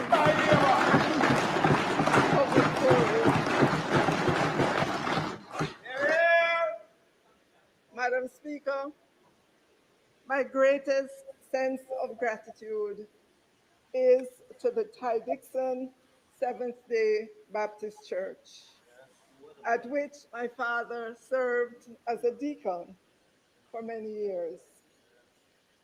Madam Speaker, there was absolutely no story that I and my brothers and sisters could concoct and tell our parents that would cause them to say, oh, nobody go to church today. Even if we had to go to church on a stretcher, Madam Speaker, we had to go. Thank you, Ty Dixon Seventh-day Baptist Church.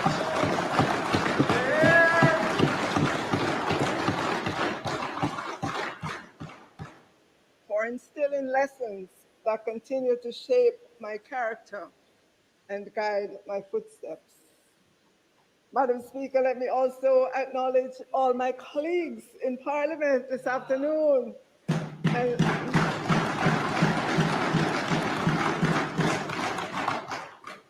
And let me again say thank you to the Prime Minister for his faith and confidence in me in appointing me to this position.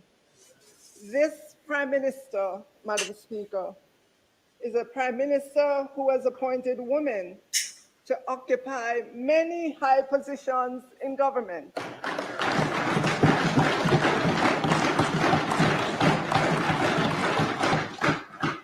In his cabinet are the most women of any other government, including the first woman Minister of Foreign Affairs and Foreign Trade that Jamaica has seen. The Prime Minister has also appointed the first female cabinet secretary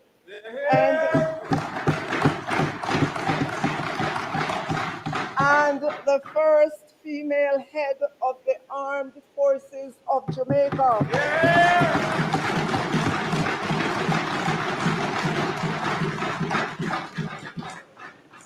One of only 2 women to hold that position globally. Across government, several women also hold important positions, such as permanent secretaries and heads of departments. And so I say, Madam Speaker, what a Prime Minister.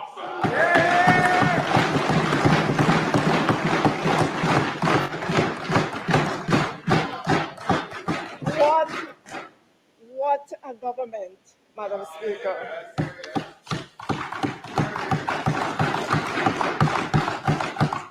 Madam Speaker, I'm very aware that I stand on the shoulders of all the women before me who have occupied high offices in government.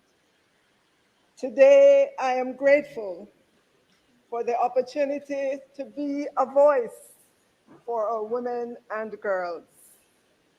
To my women colleagues in Parliament, I appreciate your support every step of the way.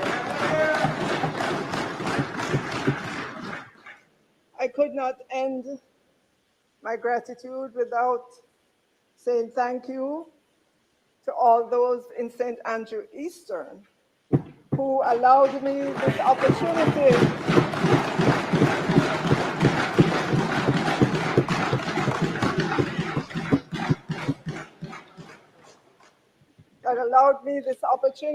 to represent them in Parliament and to work with them for a better life for them.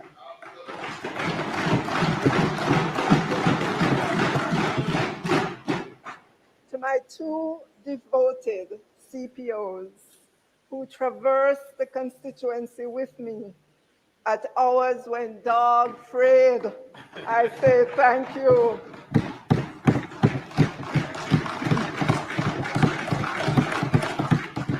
Your sacrifice has not gone unnoticed, and I want to say thank you to your families for their understanding. Madam Speaker, let me acknowledge students who are here this afternoon from Ferncourt High School, the high school I attended and the high school I attended and from which I graduated. I also want to acknowledge all the students who are here from Papine High School in the constituency of St. Andrew, Eastern. But I must single out the Financial Secretary and the entire team from the Ministry of Finance and the Public Service, who put in yeoman's hours to do all that needs to be done at the Ministry of Finance and the Public Service. My job is easier because of their collective efforts.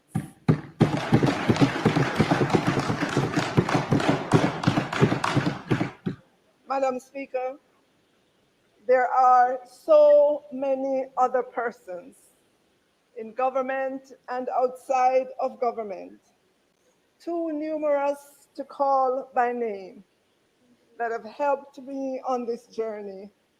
And to all of you, my heartfelt thank you. To all I say, I appreciate all your contributions, especially your words of encouragement. Madam Speaker, this budget for fiscal year 2025-26 reflects the suggestions, the thoughts, and the ideas of many Jamaicans.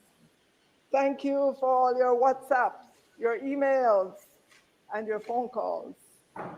I say to all Jamaicans, we are a government that listens. We are a government that cares.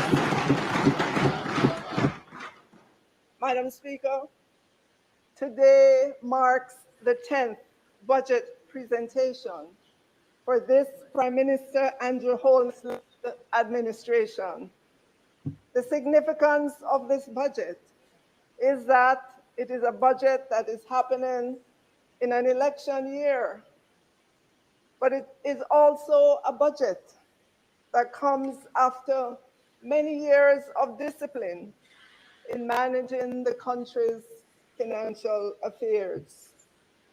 Some of this fiscal discipline initially came with the IMF US $615 million Extended Fund Facility, EFF program, that the government of 2012 to 2016 negotiated with the IMF. Madam Speaker, those early years of learning fiscal discipline by a government known as Run With It government were, in my mind, the equivalent of the then government riding a child's bicycle with training wheels. Madam Speaker, I swear I did not choose the orange t-shirt that the child in the picture is wearing. I don't even know the people in the picture, but this picture is fitting because those years were really the government of the day learning fiscal discipline. Recall, Madam Speaker, they were the ones that, despite the clear danger signs leading up to the 2002 general election, still made the decision to run with it.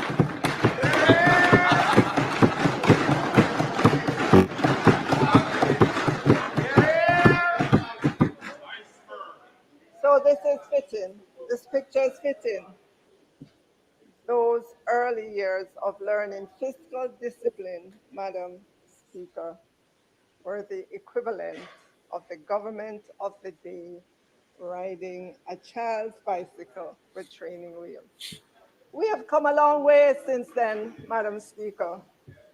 Since the start of this Prime Minister Andrew Holness-led administration, I'm pleased to say we have been riding a bicycle, but it's a big people bicycle. And we are balanced.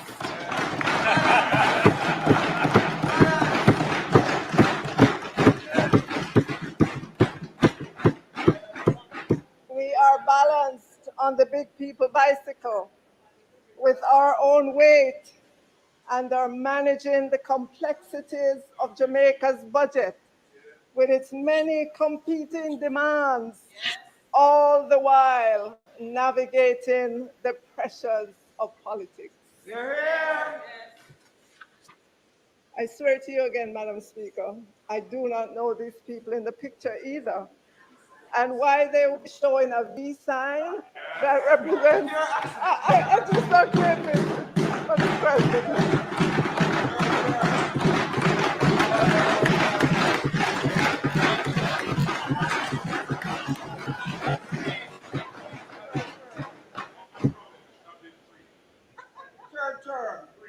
Madam Speaker, we on this side, I know no run with the government.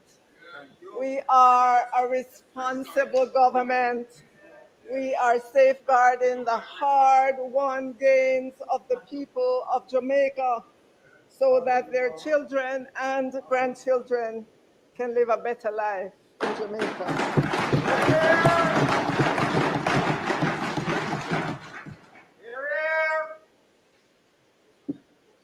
Madam Speaker, it was only a few Fridays ago, February 21, 2025, that international credit rating agency Fitch signaled to the entire world its continued positive outlook on Jamaica and affirmed Jamaica's BB- credit rating.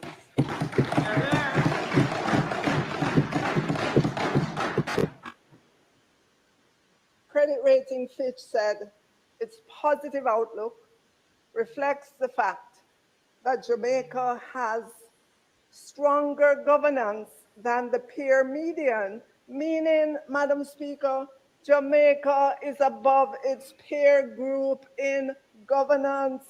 Madam Speaker, I know me say so, a Fitch International Rating Agency says so.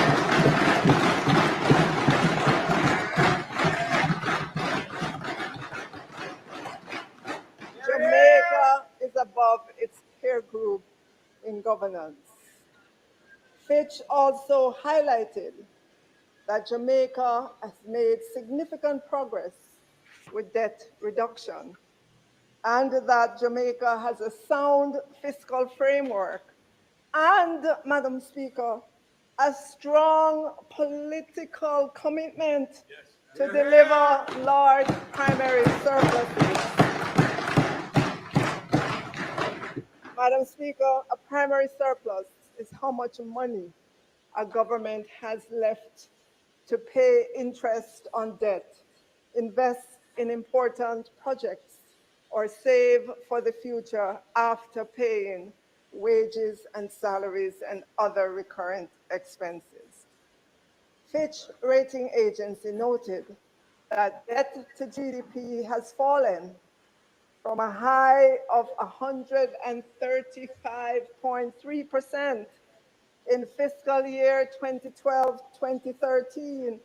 I wonder who was in government then. By the time, Madam Speaker,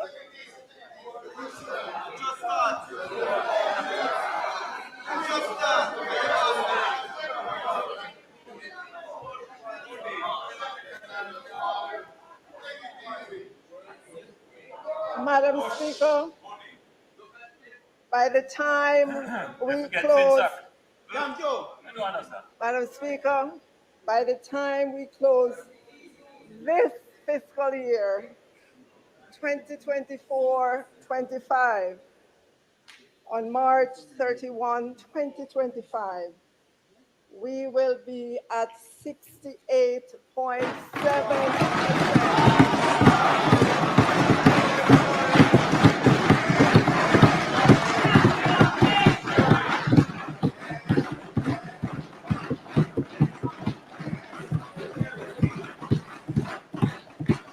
Madam Speaker, a country's credit rating is important because it reflects the country's credit worthiness and ability to repay its debt. A country's credit rating can influence investors' perceptions of its economic stability and growth prospects. Madam Speaker, the rating agency noted that this government has built a record of fiscal prudence that has gained credibility in recent years and may be further strengthened over the next several years, including through the successful implementation of the new Fiscal Commission.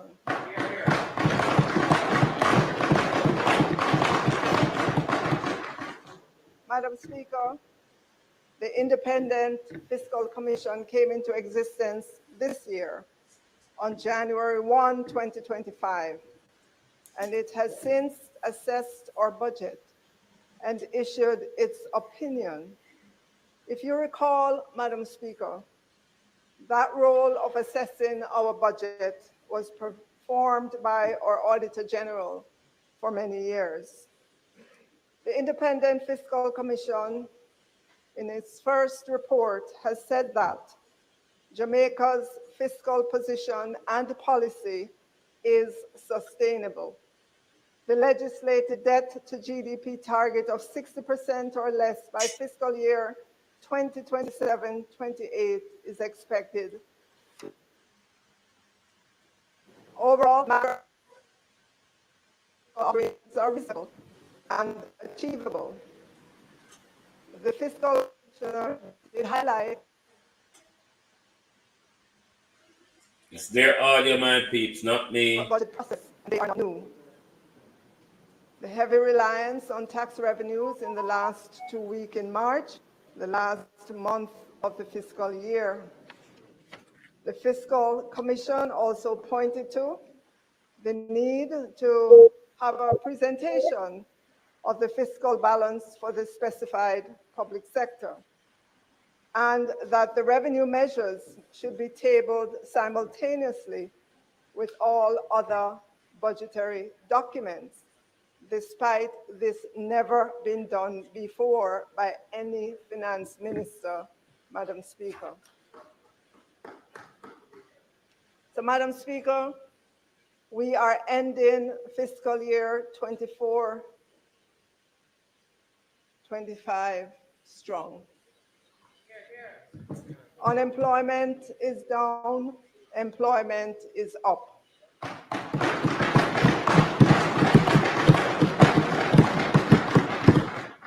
At the end of October 2024, Staten reported that unemployment stood at its lowest on record, which was 3.5%, with male unemployment at 2.6% and the female unemployment at 4.5%. Madam Speaker, I want us to pause and think about this. This is a significant achievement that we should not let anyone diminish. No boy, no girl, no one.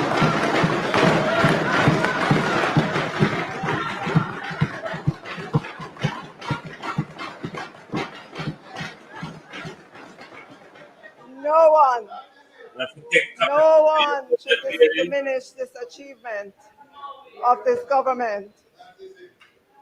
Madam Speaker, if you take a look at the chart, look back at October 2013. At the time, the overall unemployment for Jamaica was 14.9%. Compare that to the 3.5% at October 2024.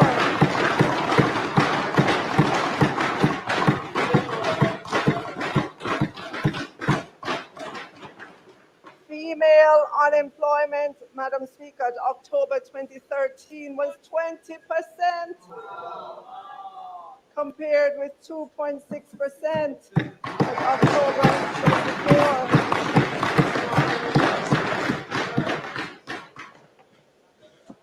Male unemployment, 11.2%, compared with 14.5%. And look at the employed labor force, 1,108,925 then, versus 1,468,200. Madam Speaker, I will admit that Statin did change its definition of the labor force recently.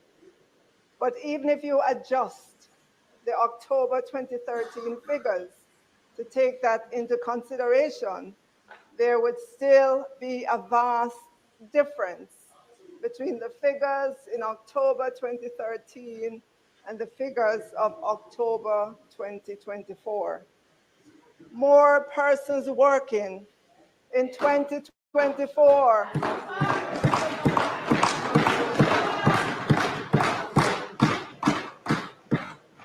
Madam Speaker, more persons working in 2024 is a result of the good policies by Prime Minister Andrew Holness-led government. Today, Madam Speaker, in 2025, jobs abound. We can't find workers. Madam Speaker, we're indeed ending fiscal year 2024-25 strong. Debt to GDP is down, and we're on the path to getting to less than 60% debt to GDP by fiscal 27-28.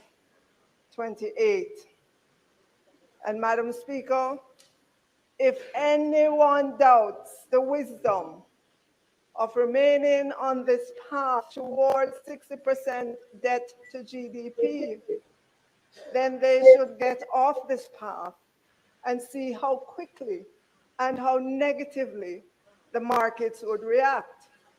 For starters, the US $5.6 billion of net international reserves would vanish overnight as the financial sector loses confidence, and that would cascade to the rest of the Jamaican economy and to international markets.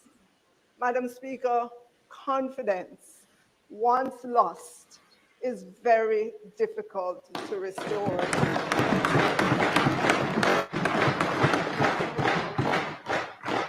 So, Madam, I say again, we are ending fiscal year 2024-25 strong. The net international reserves, NIR, is strong at $5.6 billion at December 31, 2024. And there's a chart from the Bank of Jamaica's database that shows how our net international reserves have grown since 1992. You know, Madam Speaker, there are some persons who have been trying to rile up Jamaicans to be loud about getting some of the net international reserves to be spent now to take care of short-term wants. Madam Speaker, that is downright irresponsible.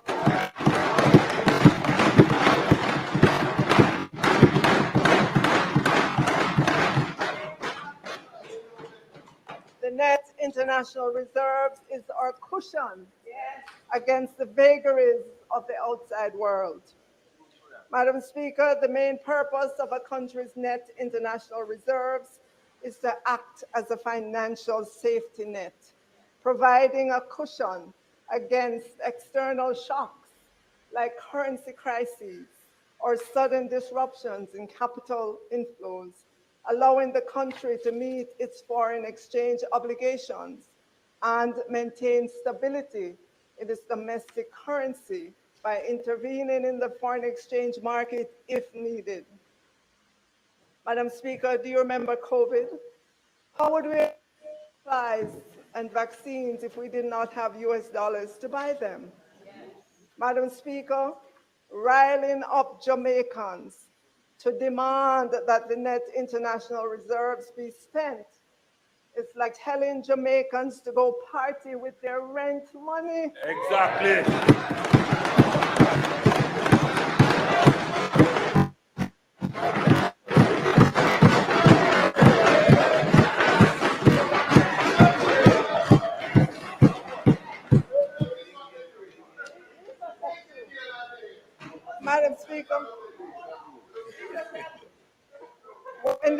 Madam Speaker, when the music is done at the party, what you gonna do? Madam Speaker, I say again, that's very irresponsible and dangerous. Madam Speaker, if they mean Jamaica and Jamaicans any good, they will stop encouraging Jamaica to demand.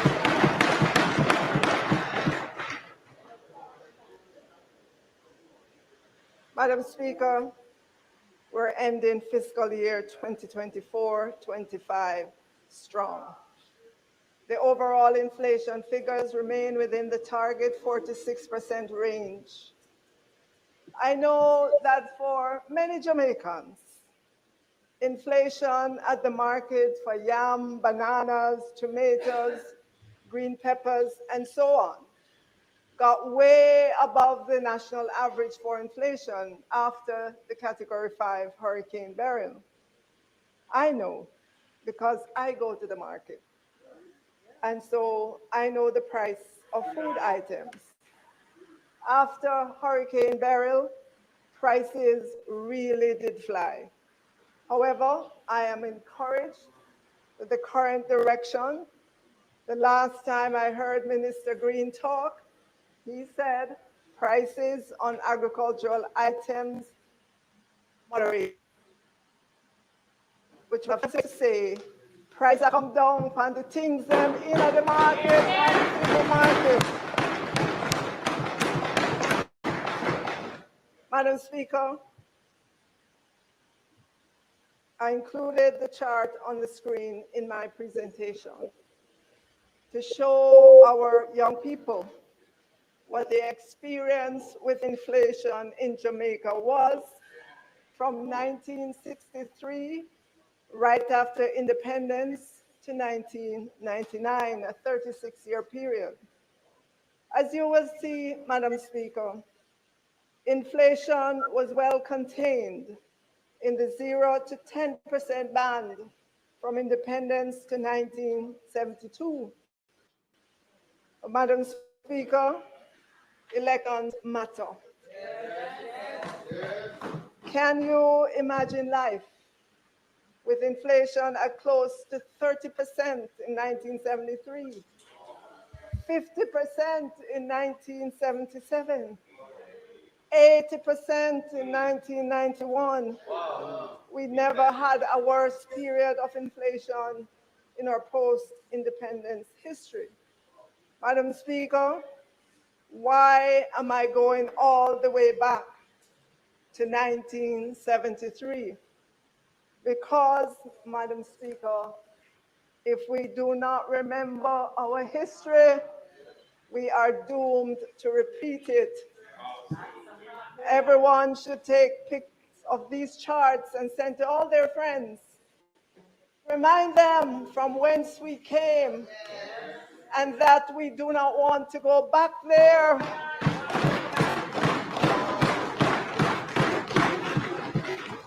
And certainly not with the people who were responsible for the 30% inflation in 1973, the 50% in 1977, and the 80% in 1991.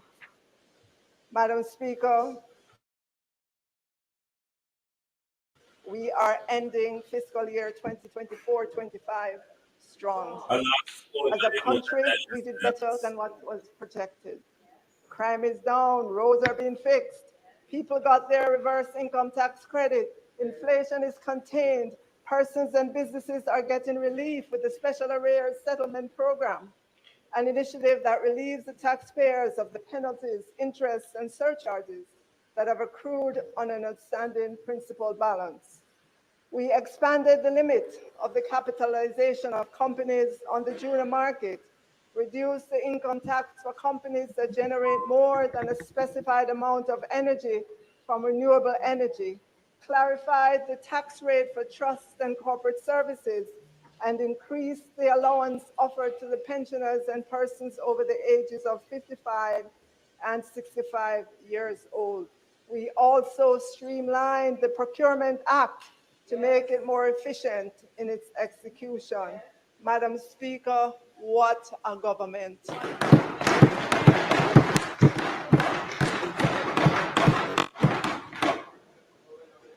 Madam Speaker, we're entering into this new budget year after being battered by drought, a Category 5 Hurricane Beryl like no other, Tropical Storm Rafael, and significantly above average rainfall, October, November, December. The PIOJ puts the devastation of Hurricane Beryl at 1.9% of GDP for 2023, or $56.7 billion. We all remember pictures of the devastation. Madam Speaker. In the left on the screen, a woman looks at a beach littered with trash at Jamaica in the aftermath of Hurricane Beryl. Pictures of persons walking through the debris after their premises was damaged, and this was in Old Harbor, Jamaica. Madam Speaker, it cannot be denied that the declines we suffered in GDP during this current fiscal year were as a result of what the Director General of the PIOJ called hydrological events. Damage from Hurricane Beryl had the fourth largest negative impact of the 19 natural disaster events that have battered this Jamaican economy since 1999, a 25-year span. Yet, some would want to call down recession on Jamaica. You have to wonder, what are their motives, Madam Speaker? Why would anyone Look celebrate that? at the damage from Hurricane Beryl all across Jamaica. Madam Speaker, in the face of what we know to be increased intensity of weather-related events, we would have been in a very bad place when Beryl struck if we had not implemented our national natural disaster risk financing.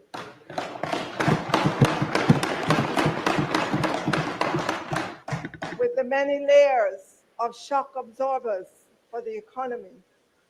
Madam Speaker, had this government not had the foresight to ensure that we had this multi-layered risk-absorbing facility in place, we would not have been able to do the emergency repairs to public infrastructure, clean up and relief effort activities, as well as social expenditure to assist the indigent and other vulnerable populations. Our schools will still be in a very bad shape. A large percentage of the students would not have been able to attend school up to now because their school building would not have been fixed yet.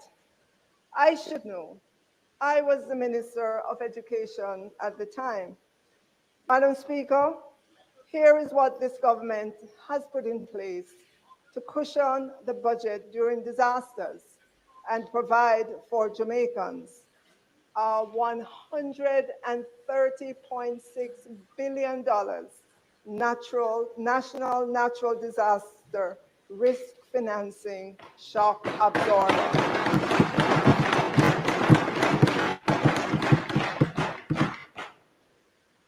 And that policy says, in times of disaster, start with what you can reallocate, what you can defer, what you can delay or cancel. If that is not enough, go to the next layer, the contingency fund and the National Disaster Fund. This is $4.8 billion. Then you go to the next level, the National Natural Disaster Reserve Fund, that has $1 billion. Together, these two funds total $5.8 billion. And the important thing, Madam Speaker, is that they are Jamaica's own resources.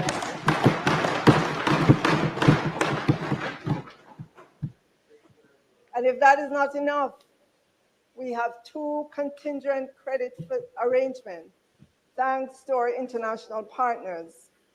This month, we added yet another layer, the catastrophe deferred drawdown of $6.5 billion to the shock absorber we already had.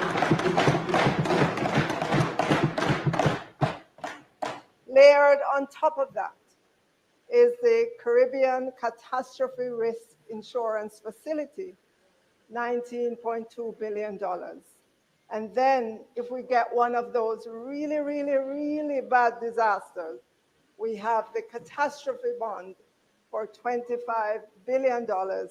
When you add all of that up, Madam Speaker, that's a total of $130.6 billion.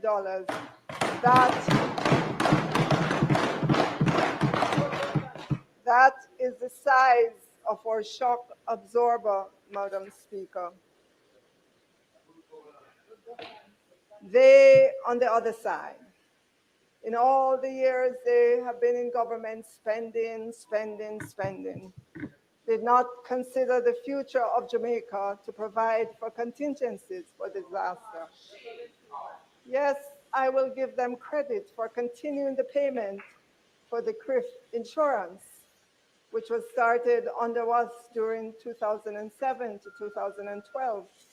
But there was nothing else, no contingencies, other than the begging that I see practicing in the US recently.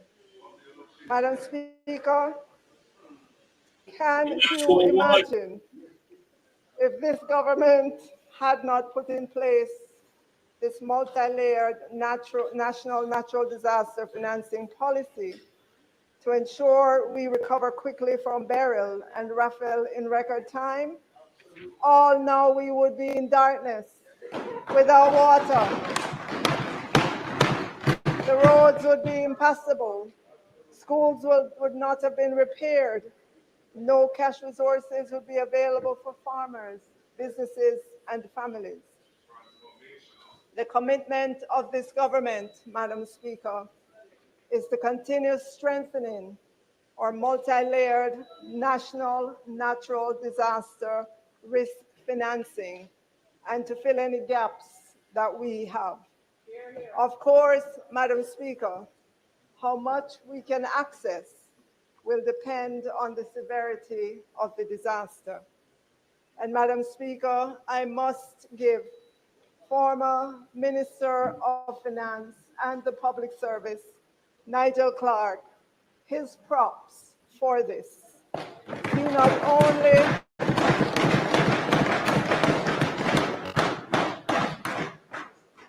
only had the foresight, he did the work. We are continuing that work. And so, Madam Speaker, the question that Jamaican people should be asking themselves right now, who would you rather have? A government with the foresight to put in place a $139 billion shock absorber for this economy, or one that ran with it during an election year when there was no room in the budget? Madam Speaker, it's not just the weather across the world that has caused dislocation. We're entering the new fiscal year with the most seismic of changes swirling. Geopolitical changes, heightened tensions regarding tariffs. Many Jamaicans at home, right here in Jamaica, are beginning to see relatives they have not seen in a very long time. And swirling all around us are developments in artificial intelligence, which continue to astound and concern. The Nobel Prize Committee recently recognized AI's importance when it awarded the Nobel Prize in Physics to John Hopfield and Geoffrey Hinton for fundamental discoveries and inventions that enable machine learning with artificial neural networks. And half of the Nobel Prize in Chemistry, Madam Speaker, went to Demis Hassabis and John Jumper for developing an AI model to solve a 50-year-old protein problem in protein research by accurately predicting the protein complex structures based on their amino acid sequences. Madam Speaker, I am not a scientist, and so I used AI to help me understand the significance of solving this 50-year-old problem. Scientists say that results that once took years now take seconds. Madam Speaker, there's a lot of discussion, and that discussion is growing on whether and how to regulate AI. Agreement on that score remains elusive because, again, experts say too much is changing too fast. So, Madam Speaker, why am I going so far afield talking about AI? Because, Madam Speaker, scientists say these advancements hold transformative potential for fields like medicine, biotechnology, and environmental science, that we can now predict protein structure and design our own proteins confers the greatest benefit to humankind. We are living in an awesome time, Madam Speaker. As a result, as a government, we must generate budgets that help to equip our people for an environment that experts say is changing too fast.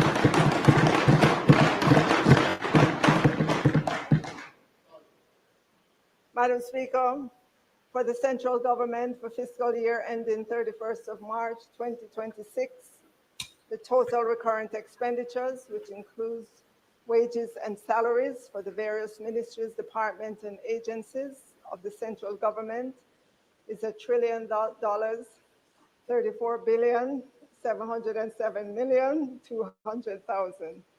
This is an increase, Madam Speaker, an increase of 9.6% over the current expenditure of 24-25. Capital spending of $62 billion for central government is up 1.5% from the revised estimate of $61.7 billion.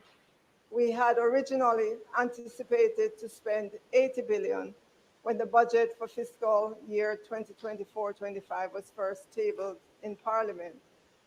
Madam Speaker, debt amortization, which is where a lot of the confusion was among those who took a look at the expenditure when those were published. Debt amortization was $317.3 billion in fiscal year 2024.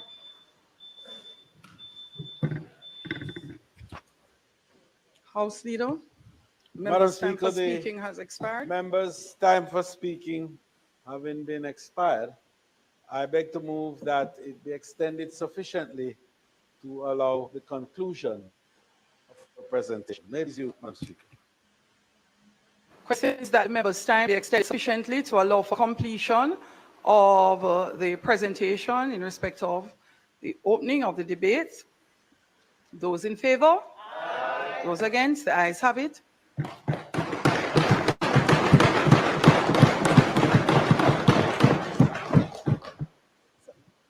Madam Speaker, debt amortization, which is where a lot of the confusion was among those who took an initial look at the expenditure when they were published, was $317.3 billion in fiscal year 2024-25, but it is only going to be $162.7 billion in this upcoming fiscal year. If you simply use the numbers in the fiscal year 2025-26 estimates of expenditure, you would conclude that the recurrent expenditure dropped by almost 10%, but that would not be the correct conclusion. Expenditure, excluding the debt amortization, was up 9.6% for this upcoming budget year versus that of the budget year we are closing. Additionally, Madam Speaker, we are projecting to spend $5 billion less on interest expense. This means more is available to spend on those things Jamaicans care about: roads, water, education, security, health, technology, garbage collection, new buses, and so on. Madam Speaker, capital spending, which is monies to take care of roads, lay water pipes, build schools, police stations, courthouses, is expected to total $163.8 billion across government. When you add together the capital spending by central government, which is $62.6 billion, to the $103 billion capital spending our public bodies will deploy, that number is a staggering $163.8 billion.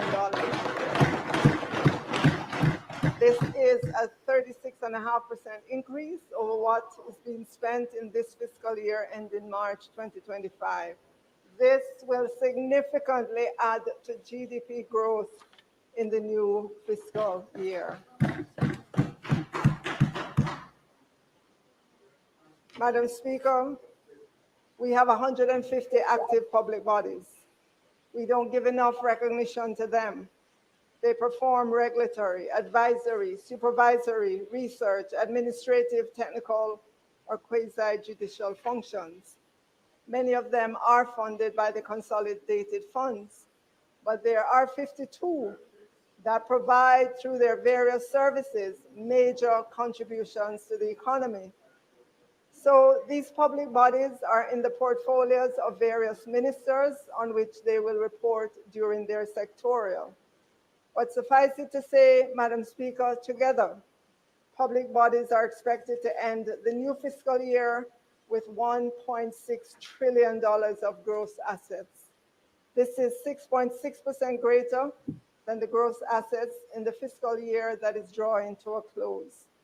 They are projected to employ 14,203 persons, or 5.5% more than they did in the 2024 fiscal year. And they are projected to generate revenues of $644 billion, an 8.7% increase over that of fiscal year 2024-25. For the upcoming fiscal year, we're asking a little less in terms of transfers from them, but you will see that their capital spending will be 4.2% more than the $97.2 billion they spent in fiscal year 2024-25. So, Madam Speaker, those are the important budget figures for fiscal year 2025-26 for central government and for the public bodies. Now, Madam Speaker, I am sure what all Jamaicans want to know is how are we going to fund those budgeted expenses, and what is in the budget for the country, and more important, what is in the budget for them personally. You know, Madam Speaker, as a young girl living in Kingston, right after graduating from Ferncourt High School, every time it was budget time, I would feel the knots in my stomach because I knew that a big part of the little pay I was getting at the time would be gone into higher taxes. I recall feeling anxious around budget time because I knew the inevitable, more new taxes. At that time, Madam Speaker, when I graduated from Ferncourt High School, it was not our side that was in government. Madam Speaker, I would like you to take a look at this chart on the screen. Look at the years, 1992 to 2004.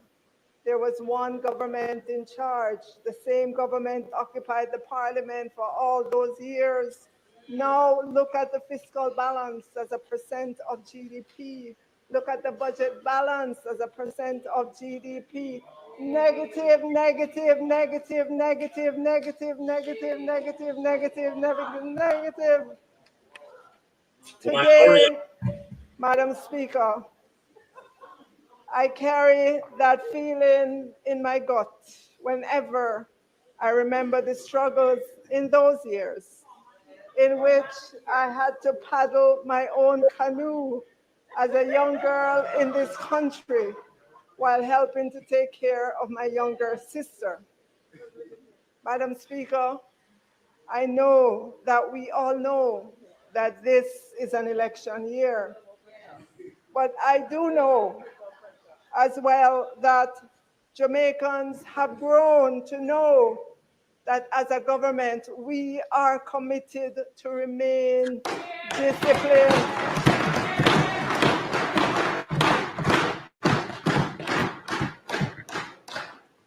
We would not throw away the hard-won gains of the people of Jamaica, Madam Speaker, not even to win an election. So how will the budget for fiscal year 2025-26 be funded? So, Madam Speaker, the central government budget will be funded with 949.5 billion of tax revenues, 139.8 billion of non-tax revenues, 812 million of bauxite levy, and 5.96 billion of grants. In terms of the debt payment, we have 162.7 billion of debt that comes due in fiscal year 2025-26. We forecast loan receipts of 158.4 billion, and we expect to pay the difference from our own resources. This upcoming fiscal year 2025-26, we are projecting a surplus, a small surplus, but it sure beats the negative, negative, negative, negative, negative.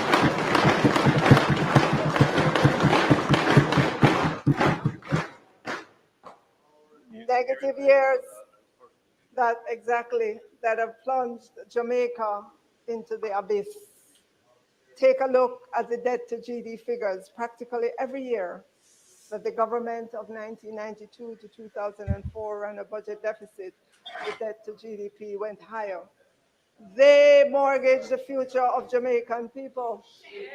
At 68.7% debt to GDP at the end of this fiscal year, we have just about emerged into the light from the deep sinkhole in which the Run With It government plunged Jamaica.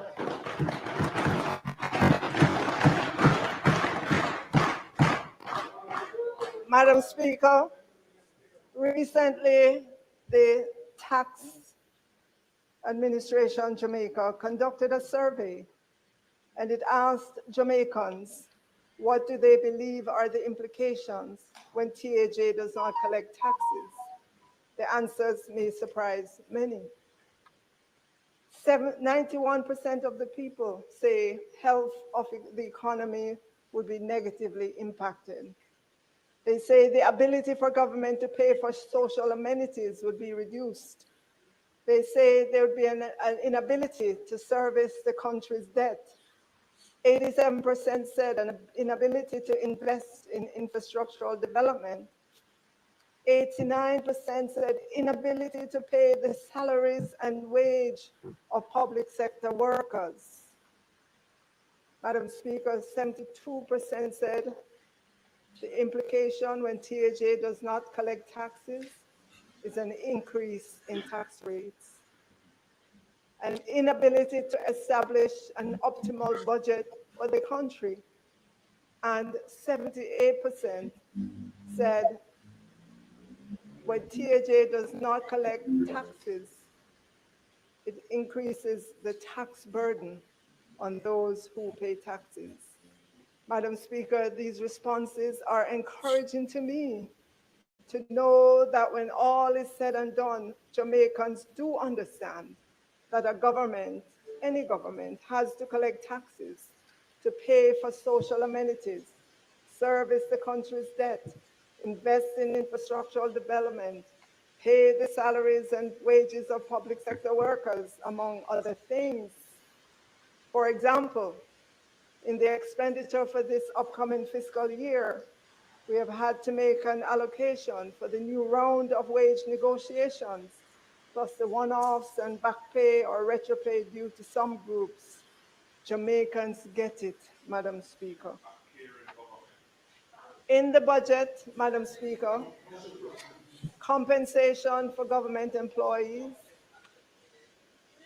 is in the budget at $495.8 billion, and it includes new rates of pay for medical consultants, dental surgeons, parish court judges, and probation aftercare officers, back pay for medical consultants and parish court judges, an allocation to support the employment of agricultural wardens, $1 billion to support continuation of the Jamaica National Service Corps, and a compensation contingency provision of $33 billion to meet the cost of public sector wage settlement, including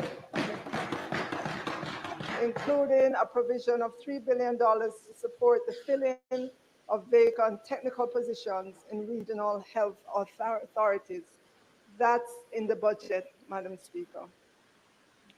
On the issue of the current round of wage negotiations, Madam Speaker, the Ministry of Finance and the Public Service has thus far received 11 claims to include Jamaica Civil Service Association, JCSA, Jamaica Confederation of Trade Unions, JCTU, Jamaica Teachers Association, JTA, Police Officers Association, POA, and groups within the health sector. The government has commenced discussions with the unions and associations for the new contract period. The continued engagement of all stakeholders remain key to the maintenance of harmony in the public sector. So, Madam Speaker, there has been quite a bit of public debate on the issue of whether or not we have a cap on public sector wages in relation to GDP. Madam Speaker, the history is that up to April 2023, Jamaica had a rule to cap public sector wages and salaries at no more than 9% of gross domestic product each year.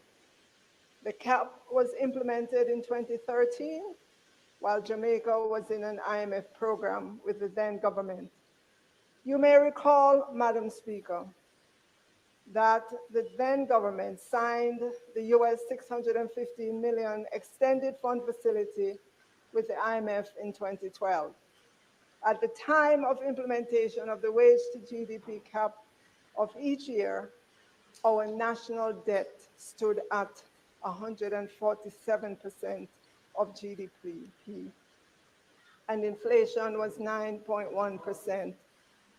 Contrast this, Madam Speaker, to a debt to GDP of 68.7% that we expect to see when we close this fiscal year, as opposed to that 147% debt to GDP when the rule was put in place. Contrast this as well to inflation at 4.7% at the end of January 2025. Inflation then in 2012 was almost twice where it is now. Additionally, and very significant, this government formally adopted inflation targeting policy in 2017, which is being implemented by the Bank of Jamaica, of inflation being in a range of 4 to 6%. I'm giving all of this background, Madam Speaker, to remind us of the reason back then for the cap on public sector wages. Following all of that, in 2022, this administration abolished the wage to GDP cap in order to address retention issues, wage freezes, and historical underpayment in the public sector.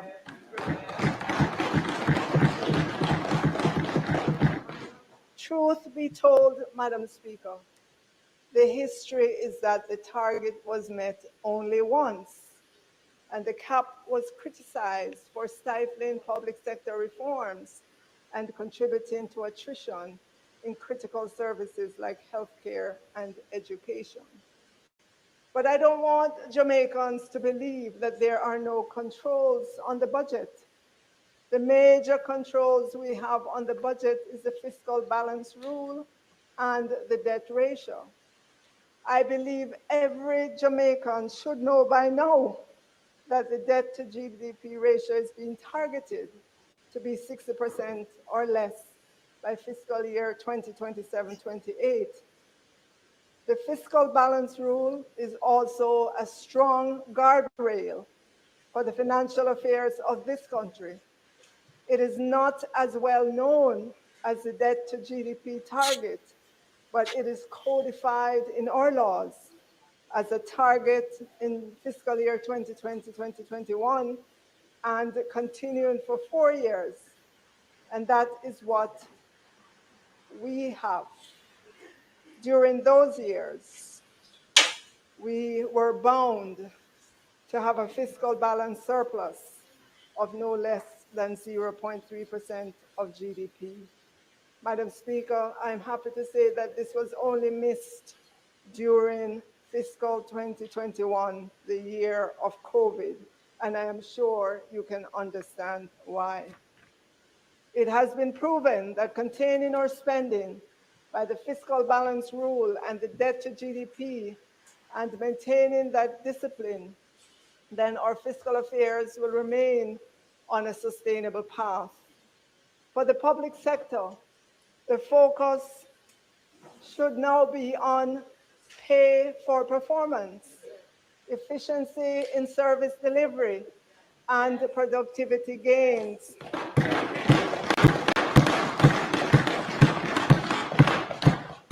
Madam Speaker, as we approach the start of the new fiscal year, we intend to make significant progress in the implementation of the pay for performance element of the new compensation system.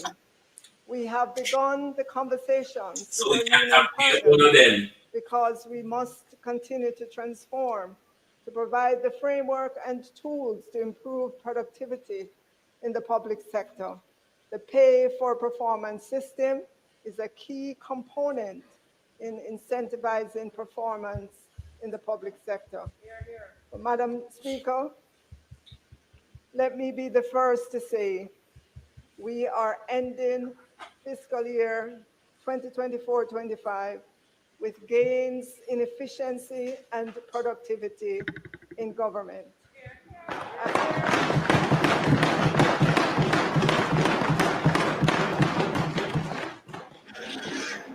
I want to extend my sincere gratitude to my predecessor, Dr. Nigel Clark, for a very good run of the first leg.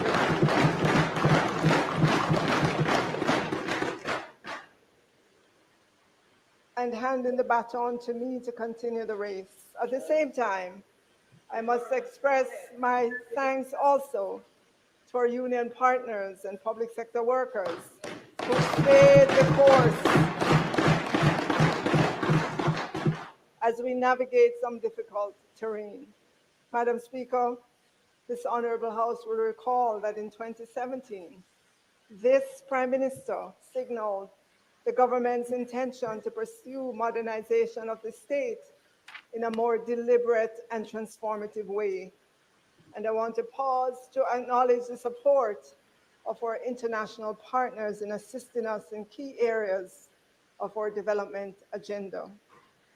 It is very easy to say, Madam Speaker, that the government is inefficient and ineffective. And I'm the first to admit that whilst we have achieved a lot, much more is left to be done.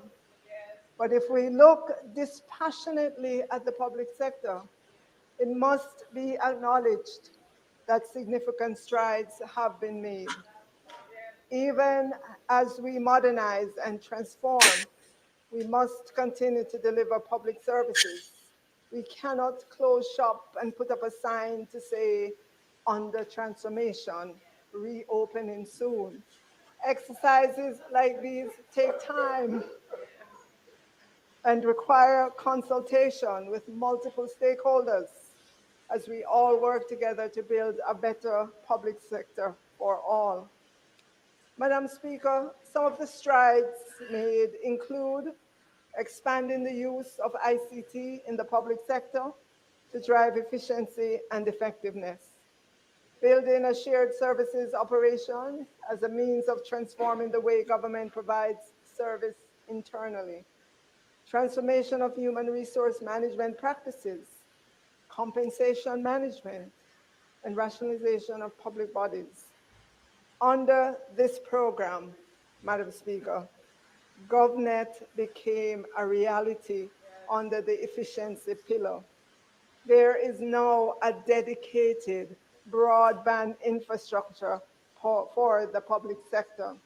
To date, 700 entities in the Kingston metropolitan area are now directly connected to the system.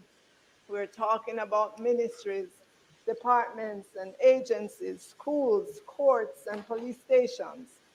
At the same time, the data center at eGov Jamaica has been upgraded and its data storage capacity has been increased by 260%.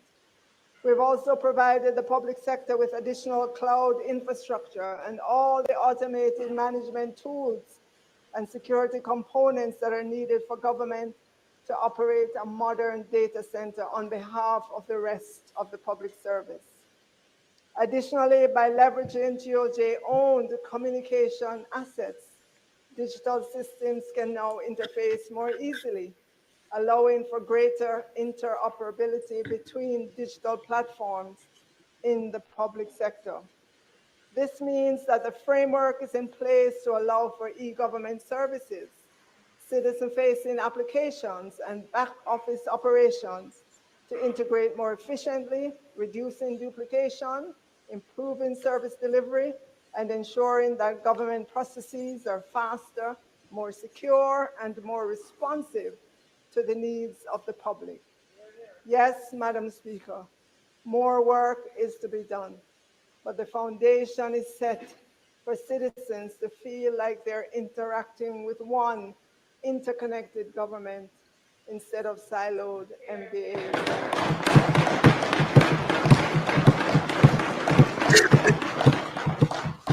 The Transformation Implementation Unit, lovingly called TIU, has also partnered with 4 ministries to implement systems to improve the way they deliver key services. A customer relationship management system was implemented at the Passport, Immigration and Citizenship Agency of the Ministry of National Security. This has been having a positive impact on customer service in terms of what it does. IRIFINS, a web-based fisheries licensing and registration system for fisheries and fisher farm, was implemented at the National Fisheries Authority. And I'm sure Minister Green will speak more on this in his sectorial. These are examples of the work of the TIU, IRIFIN, at the Ministry of Labor and Social Security. The Transformation Implementation Unit has supported the ministry to develop an effective and user-friendly web-based work permit system to improve the processing of work permit and CARICOM skills certificate. And I am sure Minister Charles will speak more fulsomely to this. Madam Speaker, the Transformation Implementation Unit is particularly proud of the partnership with the Child Protection and Family Services Agency to modernize its ICT infrastructure. The CPFSA can now boast a unified network built on modern, secure, and robust technology. Still on the ICT front, MyHR, an integrated HR and payroll management system, is the first enterprise system successfully deployed in the public sector. It is now being used by approximately 70 ministries, departments, and agencies, which is putting the government on a path to better managing its most critical resource, which is people. Madam Speaker, employees can now access their records anytime to ascertain information such as leave balances, status of requests for approval, and their payslip. They no longer need to go to HR to access this information. And Madam Speaker, we have been able to address some of the residual issues of the new compensation system because we have more automation in place. And I'm pleased to report to this honorable House that we have agreed 2 key policies with the union. One for work done outside of normal working hours, and the other for the provision of uniform allowances. In the upcoming fiscal year, we will implement a new phase of the public sector transformation program to build on the gains made in phase 1. Phase 2 will focus more on digital transformation, continuing to ensure the requirements for increased productivity in the public sector are in place. We eagerly look forward to the commencement of this program. Madam Speaker, transformation a few thing, and we're making strides.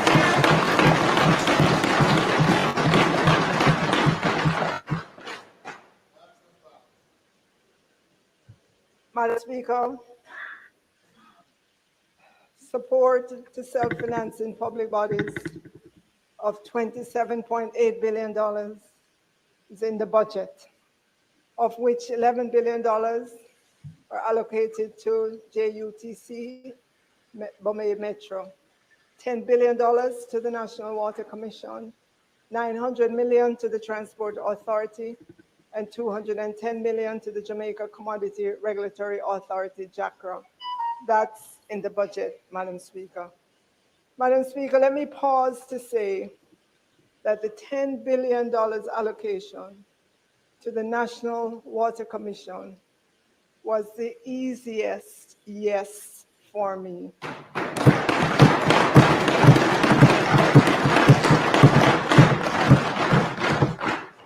I remember as a child in Ty-Dixon that we either had to have a tank in our yard or a drum to catch rainwater in order to have water for cooking, bathing, washing our clothes, and all the other things we do with water. Madam Speaker, even though we had a tank in our yard, the tank leaked, and so unless rain fell heavily, the tank was generally dry. Madam Speaker, I remember many school mornings in order to tidy up to go to primary school, that as children, me, my younger brother and sister, and other children in Ty-Dixon had to go to the one government public tank to catch water in a pan, put the pan of water, yes.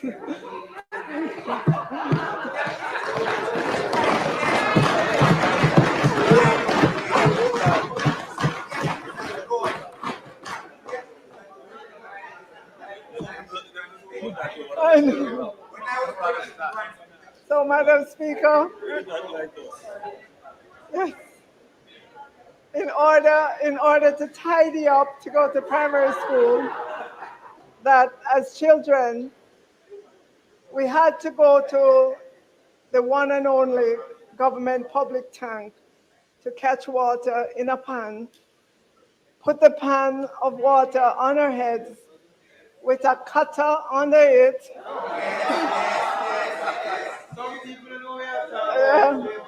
to keep it steady in order for us to have water to use before we go to school. And, Madam Speaker, we could not be late for school either. I know that this may still be happening in some rural communities. And so when I say it was the easiest yes, in terms of the $10 billion to NWC, it is because I lived the experience of an ordinary Jamaican.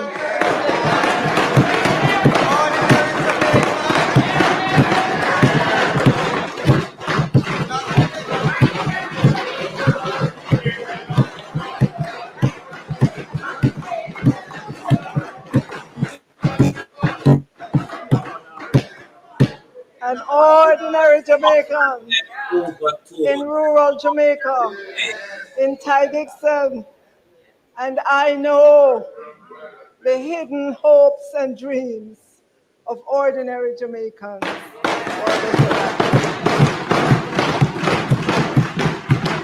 They want running water in their bathrooms, in their kitchens, and available for them when they need it. Madam Speaker, this government will continue to work to make that happen for every Jamaican household.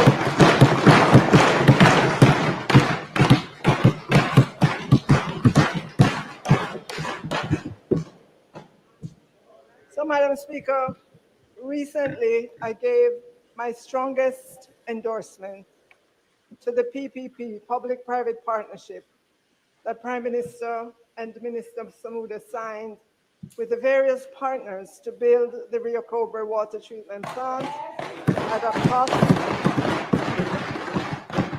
of US $77 million or 12 billion Jamaican to bring an additional 15 million gallons of water to benefit Jamaicans. The deal was criticized for having an interest rate that to those who do not have the responsibility of contemplating and planning the future of Jamaica, that interest rate seems high. When I heard those comments, I WhatsApped Minister Samuda and I said, I will defend this project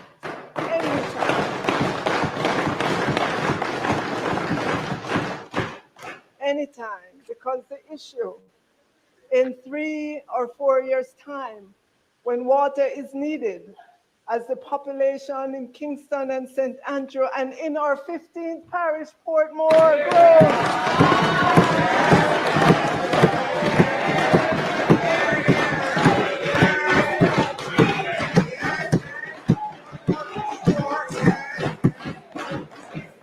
At that time, in three or 4 years' time, the issue will be water versus no water, not high versus low interest rates. Madam Speaker, I know the hidden hopes and dreams of ordinary Jamaicans for a better life. Our commitment is to continue creating the pathway for that better life. So, Madam Speaker, approximately 2.1 billion, of which 1.1 billion is allocated to the Ministry of Labor and Social Security to provide individual grants of $20,000. That is in the budget. Prime Minister will speak to this in his budget presentation. He announced this at that special conference, remember back in November of 2024 at the National Arena. That is in the budget, Madam Speaker. There's $1 billion to the Ministry of Science, Energy, Technology, and Transportation to support a program dealing with the alleviation of energy poverty. That is in the budget, and I will speak more to that shortly. Restoration and maintenance of major corridors and gullies program at $4.6 billion is in the budget. Our Prime Minister will speak to the specifics of this. And there is $1.96 billion to support the holding of general elections within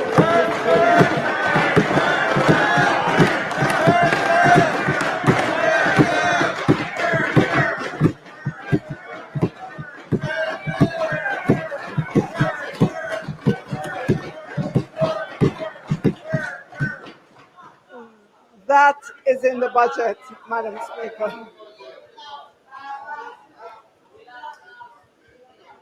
The payment of principal amounts of 1.5 billion on NHT arrears of approximately 2.5 billion, which includes penalty of 1.3. These arrears were incurred by the ministry responsible for education. That is in the budget. Subvention of 1.7 billion to the University Hospital of the West Indies to address new salary rates and arrears for medical consultants, as well as filling of technical staff position. That is in the budget. UTEC, obviously, Madam Speaker, I can't list every single thing that is in the budget, but to say to UTEC, you are in the budget. Set the record Yes. straight. Clear record. Madam Speaker, I know you are in the I know budget. that DBJ is a public body in the Ministry of Economic Growth and Job Creation. You are in the That budget. channels financing to MSMEs as well as to large projects in order to drive economic growth and development. It will continue to pursue innovative means of mobilizing funding and leveraging private sector investment and expertise through its venture capital program, as well as public-private partnerships and privatization transaction. Madam Speaker, $2 billion is in the budget for DBJ to allow them to continue to facilitate sustainable growth of startups and MSMEs. And to continue support women-led initiatives, entrepreneurship training, including digital skills bootcamp. $2 billion is in the budget for DBJ, Madam Speaker, for MSMEs. We have to commend our MSMEs. The latest figure from the Small Business Association of Jamaica is that there were an estimated 422,000 registered small businesses in Jamaica, generating, and get this figure, 80% of the jobs in the Jamaican economy. This means 1,136,240 persons in our workforce are employed by a micro, small, or medium enterprise. In the picture on the screen, Mr. Headley and his egg farm is one such DBJ, one such person who DBJ assisted to expand his farm.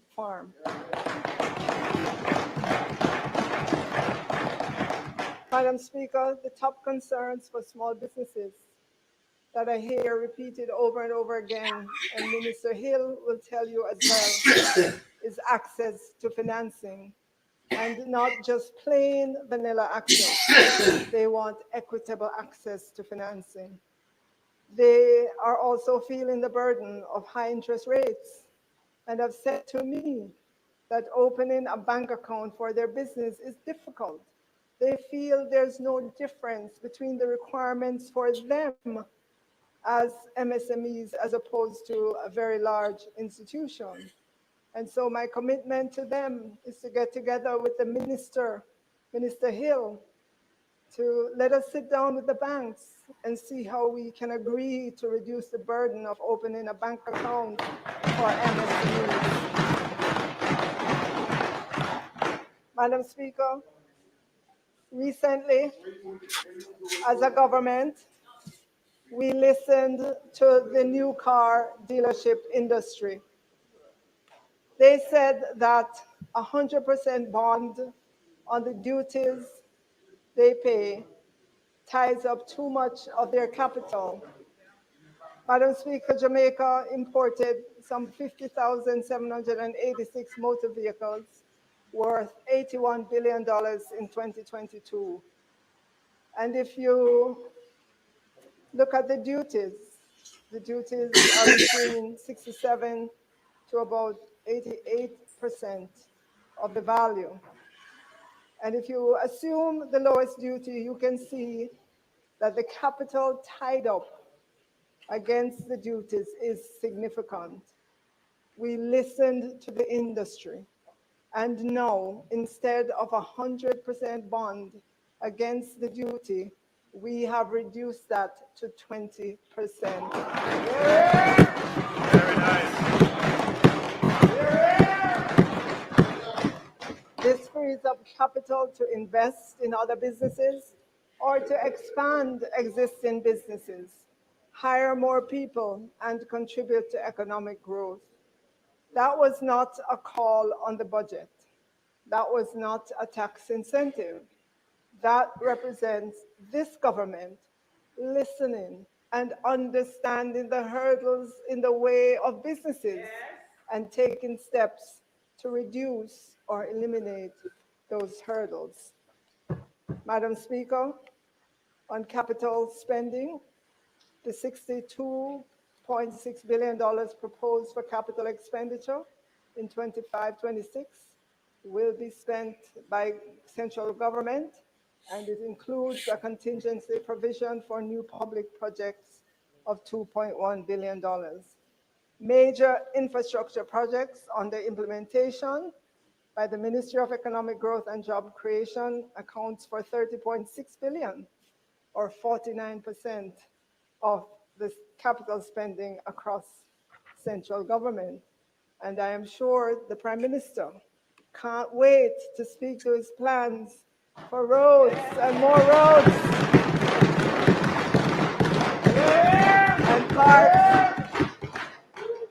and parks and more parks. That is in the budget. Other ministries are in receipt of significant capital expenditure allocation as well. Ministry of Health and Wellness, 10.2 billion is in the budget, including 5 billion for Cornwall Regional Hospital, 4.1 billion for the IDB supported prevention and care management of non-communicable disease. That is in the budget.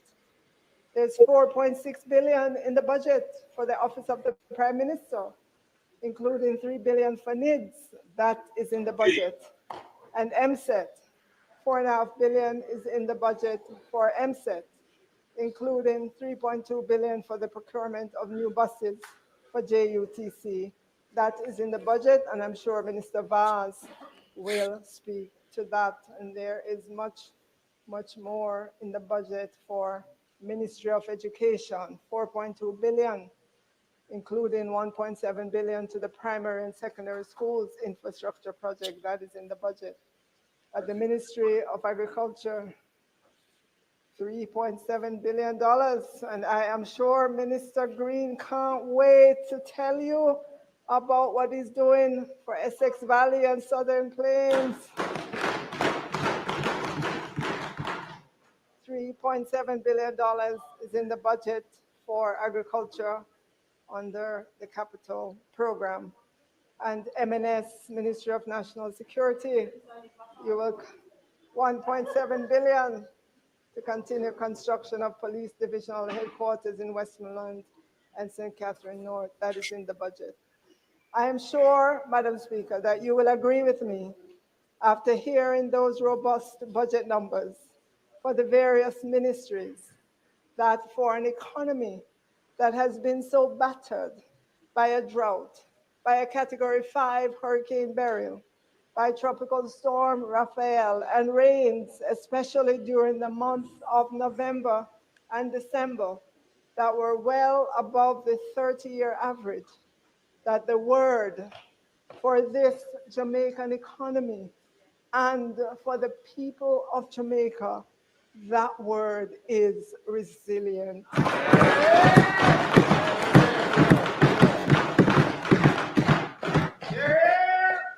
Madam Speaker, we must continue to put in place everything that will bolster our resilience as a country and as a household. During the new fiscal year, we will bring to Parliament legislation for micro-insurance. Madam Speaker, not every Jamaican can afford the premiums for traditional insurance sold here in Jamaica. And so we have to meet people where they are.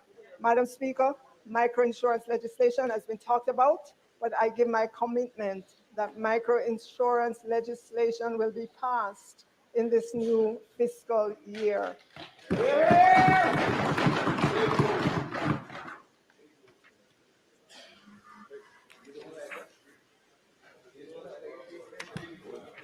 Madam Speaker, I believe that This will significantly improve financial inclusion once it comes into effect, and that our commitment when it comes into effect is to assess how we can help every path family access microinsurance to build financial resilience so that these vulnerable families can manage the financial impact of unexpected events such as illness, a death, loss of income, or natural disaster. Madam Speaker, one player in the insurance industry who is looking forward to seeing the legislation come into being estimates that it is possible to offer a microinsurance policy with a premium of $250 per month, not 2,500, but 250 Jamaican dollars per month for a $500,000 benefit. That is worth it, Madam Speaker, to assist the most vulnerable to build resilience. Of note, the FSC has indicated that it would welcome the completion of the microinsurance legislation as it has been a work in progress. FSC said that it would increase insurance penetration in Jamaica through the expansion of access to insurance. This is how we help families build resilience, by creating affordable insurance products to assist them in times of need. Madam Speaker, there are many other pieces of legislation that we must pass in this Parliament in this upcoming fiscal year. The income tax, large-scale projects and pioneer industry will be repealed and replaced as a means of updating the legislation to ensure that it is fit for purpose. The work is significantly advanced for this. If you look at the history of this, it was enacted in December of 2023, but it has not been able to take effect just yet because there had to be some significant rework. By Cabinet Decision number 38/19 dated December 2, 2019, the Cabinet granted approval for the issuance of drafting instructions to the Chief Parliamentary Council to amend this act.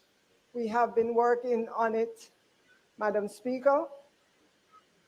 Given the vast economic benefits that the act is intended to achieve for Jamaica, it is imperative that the act finally be operational so that the country can reap the rewards from the framework that it established to support large investments and economic development. There is one investment that is waiting for this act to be passed, and that is the Harmony Cove Limited Development Project. This investment in Jamaica will be $1 billion. We will bring this legislation to Parliament before the end of this fiscal year. This investment is too huge to wait another day.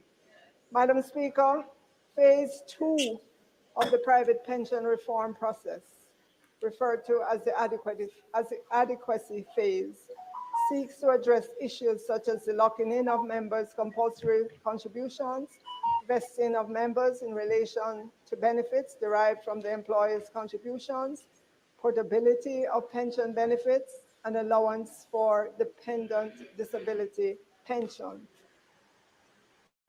This phase 2, Madam Speaker, has been talked about and dreamt about for a very, very long time. I can recall during my private sector days more than 15 years ago that I was part of several pension working groups. Pension phase 2 is important, and so I will prioritize this legislation in this upcoming fiscal year. Madam Speaker, in order to continue the innovation in our financial sector, we will quickly pass the Virtual Asset Service Provider Bill legislation, a critical piece of legislation which is not just a regulatory necessity, but an economic imperative for the future of Jamaica. The bill represents a pivotal step in modernizing our financial sector, ensuring our compliance with international financial regulations, and positioning Jamaica as a leader in fintech innovation within the Caribbean. Madam Speaker, Jamaica must pass this Virtual Asset Service Provider Bill to ensure compliance with the Financial Action Task Force, FATF recommendations 15 and 16. Our financial system must meet global standards on anti-money laundering, AML, counter-terrorism financing, CFT, and the prevention of proliferation financing, PF. This legislation establishes a robust legal and regulatory framework for virtual asset service providers, ensuring that those businesses operate within strict licensing, supervision, and enforcement guidelines. Madam Speaker, beginning with this budget speech, and I will announce shortly, will be the start of our initiatives to encourage local taxpayers to bring home to Jamaica their business income and business activities, including associated businesses and employment, as well as investment holdings that have been established in or transferred to other tax jurisdictions. A cabinet submission detailing this will be in front of cabinet shortly for its consideration. And Madam Speaker, I have to be true to the financial sector. In all our contemplation, Madam Speaker, we have to engage with the financial sector around the vexed issue of the asset tax, which they were told by the other side would be temporary. Some ideas have come to me from the financial sector on how we could begin to scale this back. I gave a commitment to review them and work with the sector on this issue. And there are many other ideas that came to me from the financial sector with regards to new products, efficiencies, and so on. And I will begin that engagement with the financial sector. Yeah. Madam Speaker,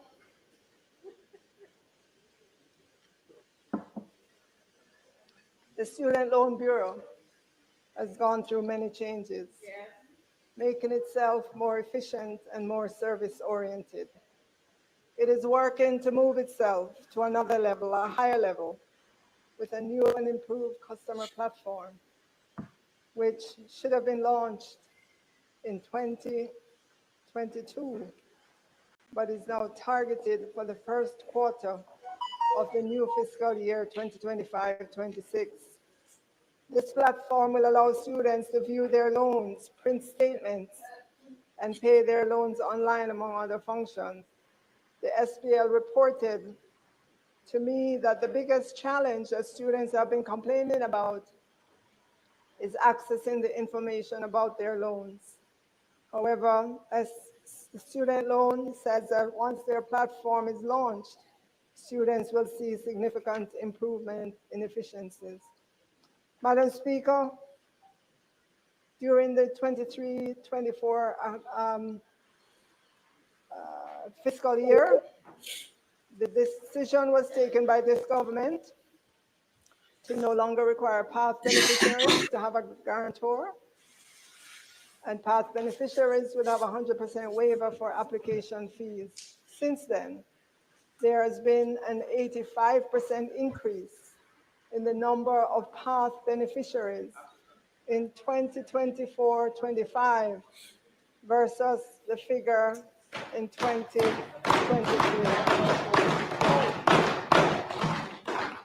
Madam Speaker, I want to put on record this government's commitment to improving the offerings from the Student Loan Bureau by the beginning of the school year in September 2026.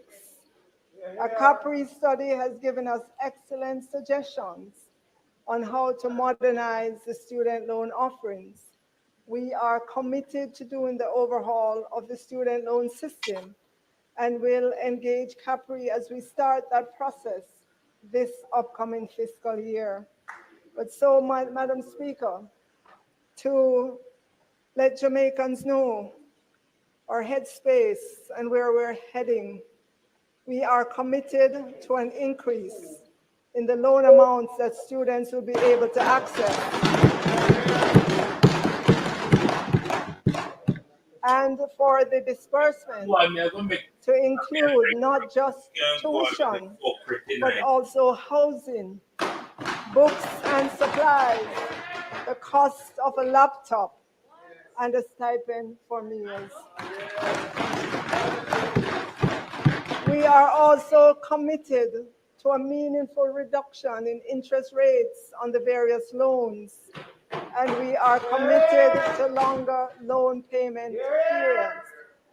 As you can see, Madam Speaker, these would be significant changes to how the Student Loan Bureau operates currently. And so we have to work with the Student Loan Bureau to be able to launch these initiatives for the new school year starting September 2026. It's going to take time to implement these changes. The student loan is building bridges and transforming dreams. But while we wait for those changes, this government, through the Student Loan Bureau, will be offering to new students a longer repayment period of 10 years instead of the current 7 and 5 years.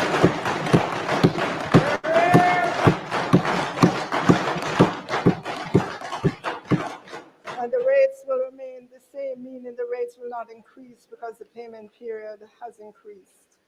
We are starting with that one step, Madam Speaker, and will work rapidly to ensure the systems are in place to roll out the new loan offerings to make the lives of our tertiary students better and allow them to focus on attaining their educational goals to benefit themselves, their families, and Jamaica as a whole. The student loan is building bridges and transforming dreams. Madam Speaker, you may recall that earlier I highlighted the $2 billion that is in the upcoming budget for the DBJ for on-lending for many small businesses. In addition to that, Madam Speaker, we're also raising the GCT exemption for small businesses from $10 million to $15 million.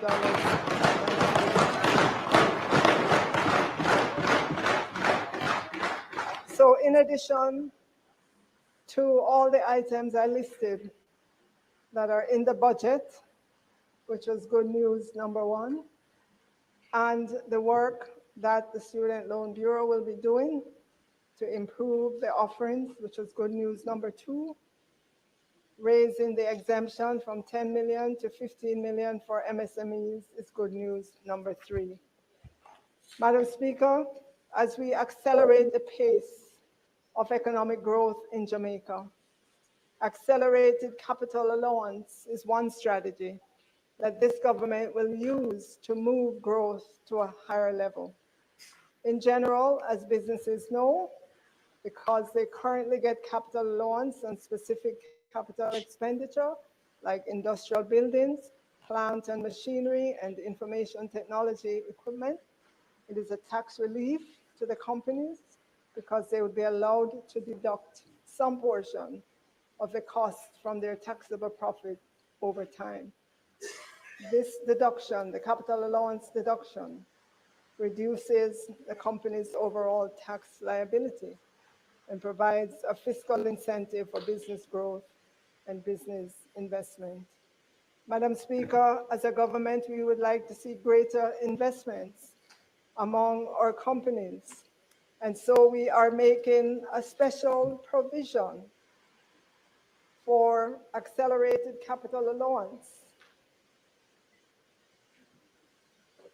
on industrial and non-industrial commercial buildings, plant and machinery, which includes automatic data processing equipment.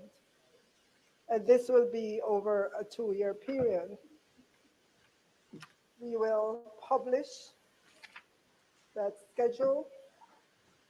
It is kind of too detailed to read out right now, but suffice it to say, it gives significant accelerated capital allowance over a 2-year period.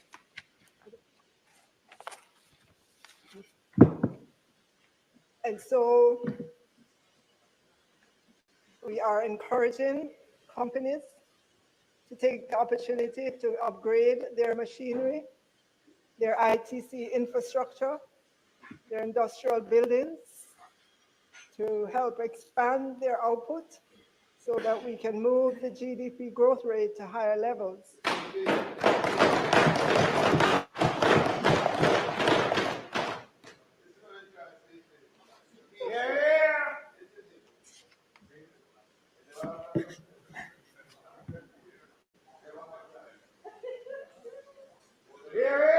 So as an example, Madam Speaker, for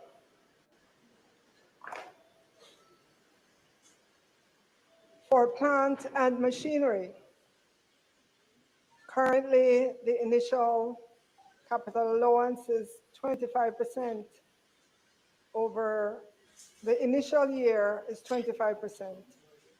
The period for the capital allowance for machinery is 8 years under the current regime. So the annual capital allowance will be 12.5%. We are moving that to 40% in year 1.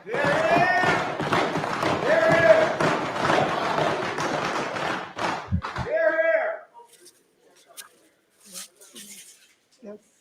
So the details, Madam Speaker, will be published for the companies. And that is good news number 4. Madam Speaker, this government believes in the stock market to create prosperity for the people of Jamaica.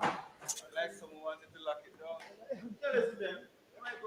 Well, if you recall, Madam Speaker, the Honorable Edward Siaga inaugurated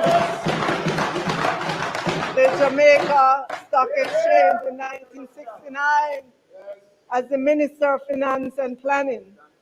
The Jamaica Stock Exchange was one of the many financial institutions that the former Prime Minister and Minister of Finance created to help the Jamaica's capital market. Madam Speaker, history recalls that he took part in the first transactions by purchasing shares through 2 brokers. History also recalls that he wrote up the transaction on the board. If you look on the screen, you'll see the picture where the exchange dealings were recorded. In those days, we did not have the kind of technology we have today. Mr. Siaga's goal for the stock exchange were to help companies in Jamaica by opening up the capital market to allow Jamaican investors to participate in these companies, to enable private companies to go public. On February 1, 2008, this government clearly continued its strong support for the stock market as a whole.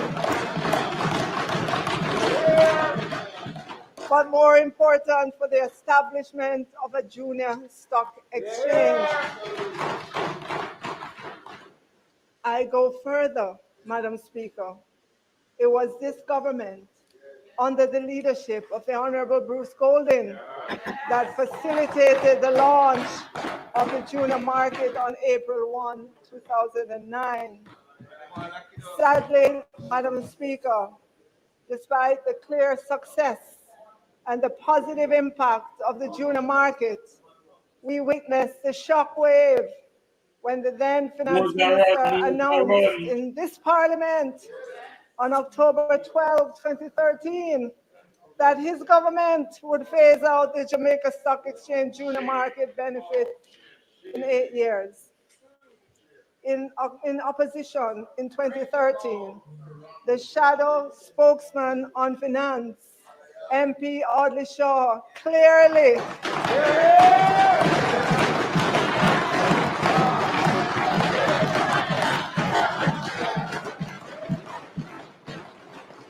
he clearly stated the intention on October 2, 2013, not to shut down the JSE's junior market. In April 2016, as soon as the then Minister of Finance and the Public Service, Minister Audley Shaw, at the time, as soon as he took his seat at the Ministry of Finance and the Public Service, he restored the incentives in the format it was.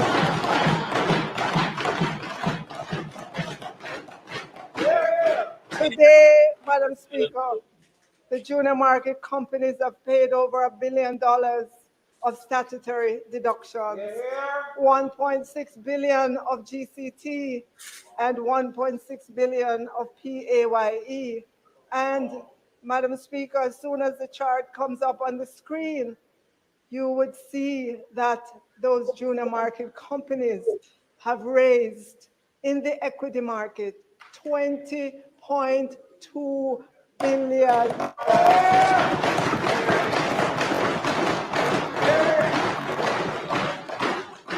Madam Speaker, I cringe to think that many of those companies would be non-existent if we on this side did not fight for the junior market to remain in place.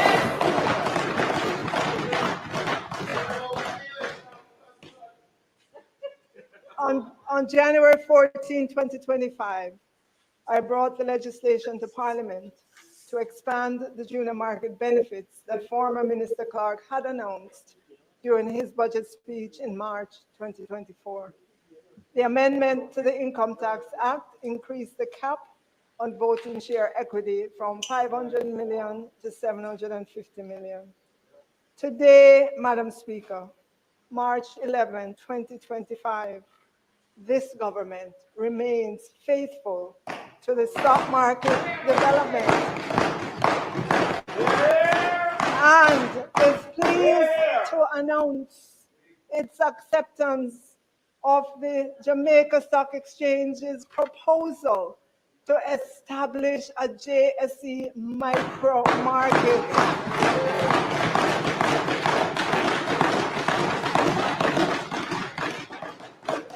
I will move with haste to name the Technical Working Committee that will include the Companies Office of Jamaica, the Legal Fraternity, the Security Dealers Association, a member of the PSOJ, and of course, representatives from the JSC and Ministry of Finance and the Public Service.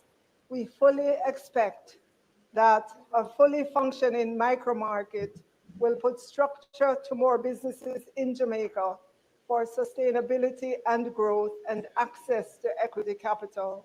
We will begin these meetings of the Technical Working Committee as soon as we start the new fiscal year.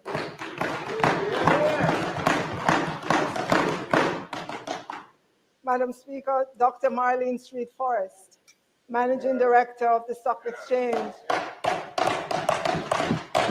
She's in the gallery, and she has indicated that the JSC has identified over 250 micro and small businesses in Jamaica that are in need of equity funding and are reasonably organized, but unable to go public because they're not yet at the level to meet the requirements of the main or the junior market.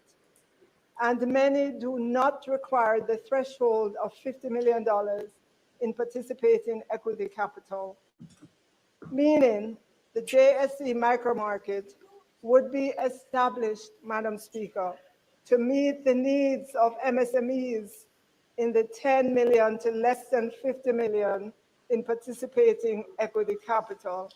Madam Speaker, it will be a joy to see the first of these 250 micro and small businesses listed on the Jamaica Stock Exchange micro market not too long from now. And Madam Speaker, just in case anyone tries to say that they were the first with this idea of the micro market, let me remind them that I spoke at the 2025 JSE conference in Jamaica ahead of the opposition and publicly stated this government's intention to work with the JSE to establish the micro market. I'm moving now to formalize that process.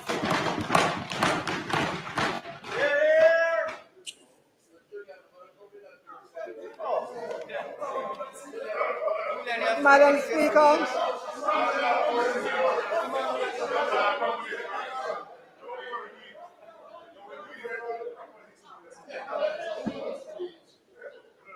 Madam Speaker, this government has utilized the stock market to monetize government assets. We have IPO'd Wigton Wind Farm, now Wigton Energy, when I was Minister of Science, Energy and Technology. Now we are in the local stock market again with another offering, which is the government's 20% share of Trans-Jamaica Highway. The offer opened on March 4th and will close on March 18th. Madam Speaker, I don't have a license to sell securities, and so this is not a sales pitch. This is to demonstrate to Jamaicans that we walk the walk and talk the talk when we say we believe in the stock market in Jamaica. Trans-Jamaica Highway is the concessionaire of Highway 2000 East-West, Jamaica's first toll road. Its core business activity is the development, operation, and maintenance of the toll network in Jamaica. Trans-Jamaica serves an expansive customer base with an average of 70,000 vehicles daily and peaks of approximately 100,000 during the Christmas period. Madam Speaker,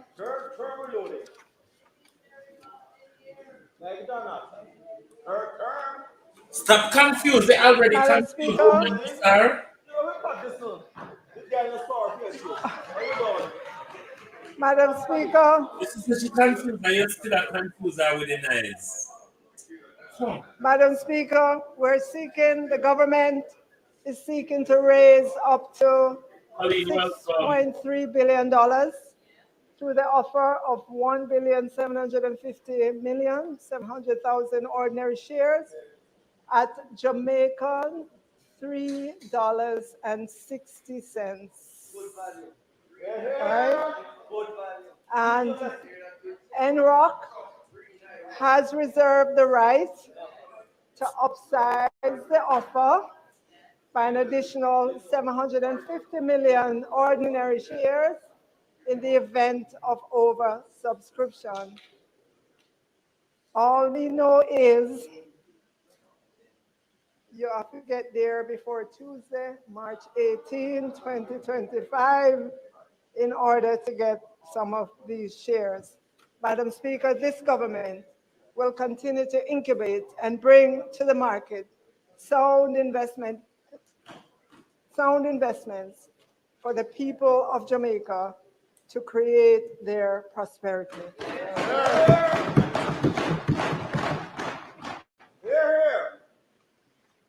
And that, Madam Speaker, is good news number, good news number 5, right? And Madam Speaker, the financial sector has given me many more ideas, but those ideas will require a sit down with them to understand everything that needs to be understood about those ideas. On the issue of dividends, Madam Speaker, in Jamaica, we've had a difference in the tax rate on dividends for resident companies and individuals, so which is 15%, and for non-resident companies and non-resident individuals, it is 33 and a third and 25% respectively. We are pleased, Madam Speaker, to announce that there will be one rate for resident and non-resident companies and individuals of 15%. I want to say to Jamaicans, when you hear non-resident companies and non-resident individuals, don't immediately think foreign companies or foreign individuals. They may also be companies registered abroad that are owned by Jamaicans. There are also Jamaican individuals who live abroad in countries that have lower dividend rates, that receive dividends from Jamaican companies. This benefit is one way to say to those Jamaicans who have companies abroad in jurisdictions with lower dividend tax rate than what currently prevails. We are saying to them, we are lowering the rate for you. Bring your capital back to Jamaica. And that is good news number 6. Good news number 6. So, Madam Speaker, again, to remind persons of the good news so far. Good news number 1 is what was in the budget for all our ministries. Good news number 2 is the immediate benefit to our tertiary students in terms of a longer payment period. Good news number 3, the $2 billion to TBJ for lending to MSMEs. Good news number 4, increasing the GCT threshold for MSMEs from 10 to 15 million. Good news number 5, accelerated capital allowance for any sized business. Good news number 6 is the launch of the JSC's micro-market. Good news number 7, a dividend-paying investment opportunity, Trans-Jamaica Highway. Good news number 8, reduced tax rate on dividends received by non-resident companies from 33.33% to the same as the local rate, which is 15%. Good news number 9, reduced tax rate on dividends received by non-resident individuals from 25% to the same as the local rate, which is 15%.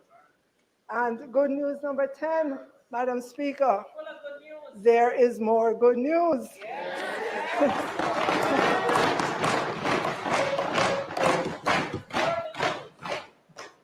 Madam Speaker, everyone knows Minister Vaz is in charge of the electricity players in the industry, and he answers to Jamaicans for anything that goes wrong in the sector.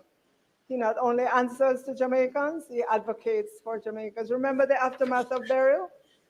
We were tired of hearing and seeing Minister Vaz calling on JPS to restore electricity.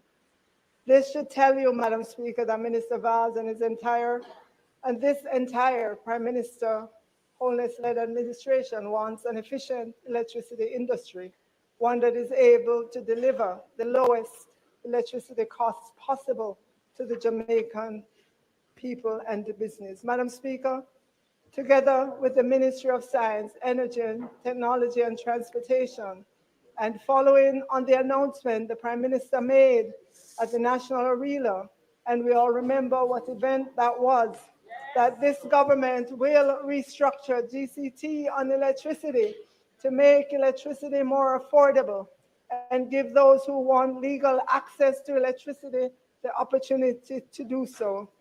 Today, Madam Speaker, we are pleased to announce that the commitment to reduce the GCT rate on electricity to 7% and eliminate the 150 kilowatt threshold for postpaid residential consumers is on track for implementation by the JPS starting on May 1, 2025.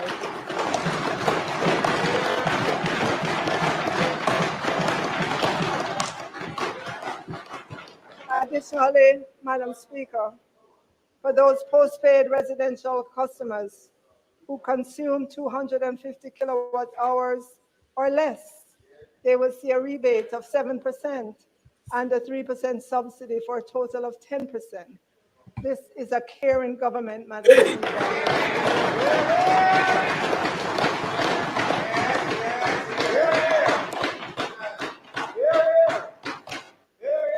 And a government of solutions. And I'm not done yet with Minister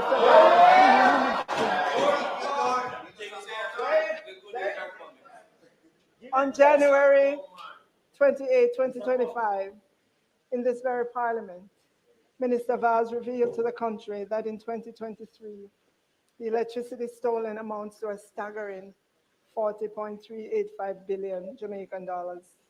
That works out to be 13,500 for every man, woman, and child in Jamaica. Interesting to note, Madam Speaker, that on the very next day, the Member of Parliament from East Kingston and Port Royal repeated the same figures. So there is consensus that the bill for electricity taken from the grid without paying for it is staggering. I will go further. I believe that on both sides of the aisle, we both want a solution because all of us who pay for electricity have this added burden on our monthly bills. We have all agreed over the years that this situation of electricity theft cannot be allowed to continue. The people of Jamaica need a solution. And more important, those who cannot afford postpaid electricity also need a solution. So, Madam Speaker, together with the Minister of Energy, MP from West Portland, and following the commitment of the Most Honorable Prime Minister at a certain conference on November 24, 2024, we are pleased to announce the most ambitious program to allow affordable access to prepaid electricity.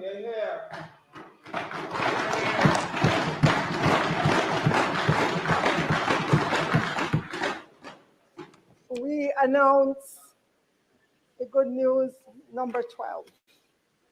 This government has allocated $1 billion to assist the first 20,000 first-time JPS prepaid customers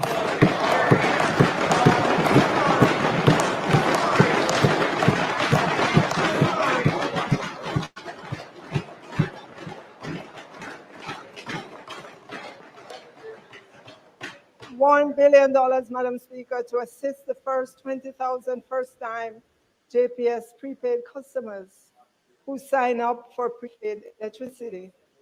The $1 billion will go towards paying for house wiring and inspection in order to get those with a legal connection to get legally and safely connected to the JPS grid. We know that the cost of house wiring and inspection can be prohibitive for many. And so as a caring government, we are absorbing that cost in order to begin to cauterize this massive electricity theft problem. Prepaid electricity will put legal electricity within the reach of many. because prepaid electricity allows you to buy the amount of electricity that you can afford. When you can afford it, you have complete control. You will be able to buy the card or the vouchers from hundreds of outlets across Jamaica. Just like how you buy phone card now, you may also be able to top up online as well. The technology will make it easy. To incentivize uptake of prepaid electricity service, we have another good news. The first 20,000 new prepaid customers will get $4,000 credit.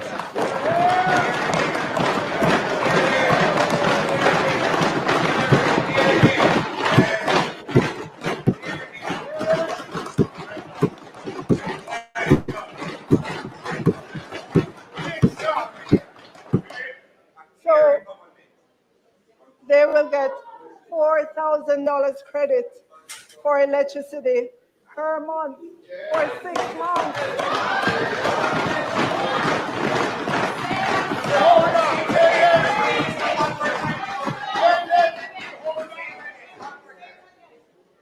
To incentivize the uptake of prepaid electricity service, the first 20,000 new prepaid customers will get $4,000 credit for electricity per month for 6 months.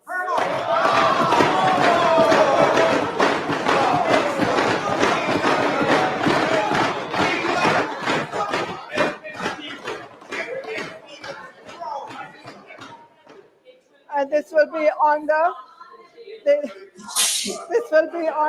GLG.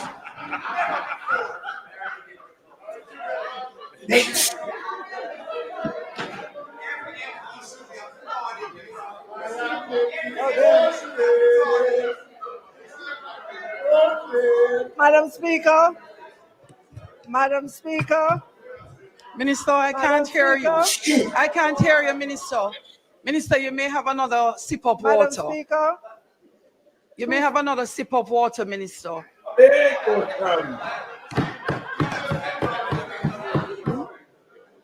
All water you have to beg you to drink. Speaker, $2,000 of that 4,000 credit will come from the JPS.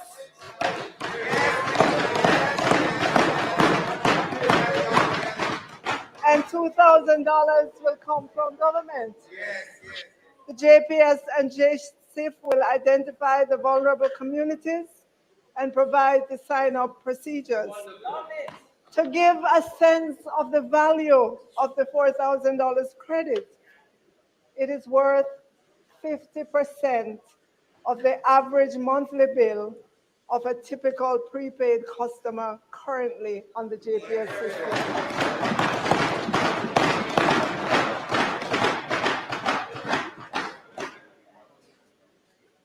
The data from JPS is showing that the average monthly bill for prepaid customers is $8,000, and that there are currently 17,000 customers who are using the prepaid electricity meter. And so I say to Jamaicans, this is an offer you cannot refuse. No cost to you for the house wiring. And that's good news number 12. Sure? 12. No cost to you for the house wiring. Good news number 12. No cost to you for the inspection. Good news number 13.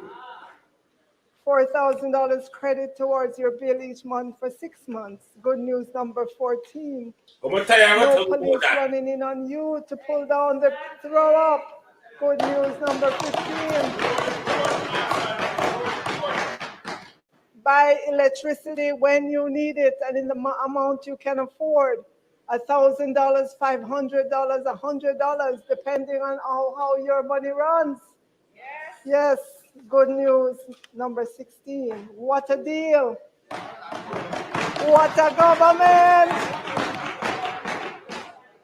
Madam Speaker, let me hasten to add that prepaid electricity is not just for vulnerable communities or persons not legally connected now.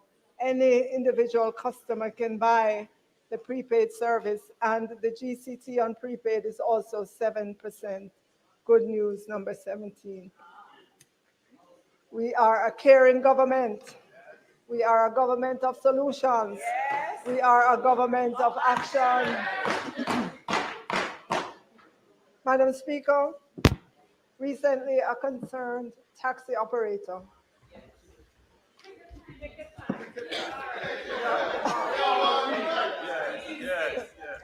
Minister, Mr. Dallas. just give the House a moment. Because of your gracious height, we realize that we need to add another instrument a little taller. After how much hours did I just realize? Madam Speaker,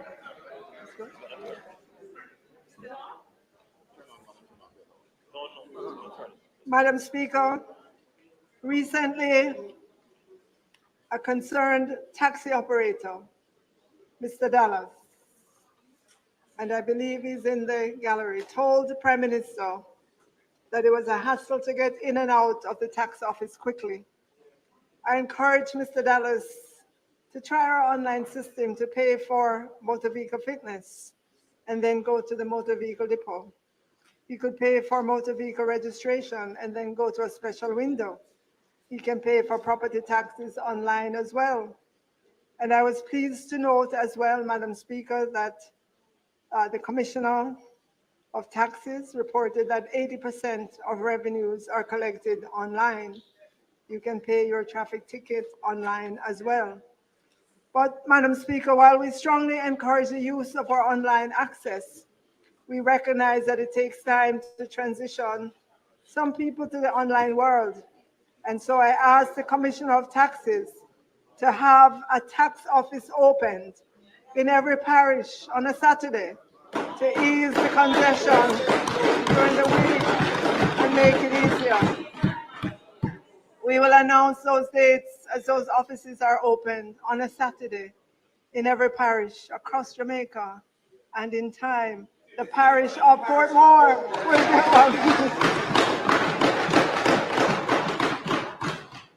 We should make it as easy as possible for Jamaicans to pay their taxes. It doesn't make sense to me that Jamaicans will wake up early on a weekday morning, wait for a bus or taxi, journey many miles from their homes to get to a tax office, and they get there and have to wait in line. We should be rolling out the red carpet for taxpayers who told us in a survey that I showed you earlier that they understand the implication if TAJ does not collect taxes. Madam Speaker, we are a government that listens. We are a government that cares.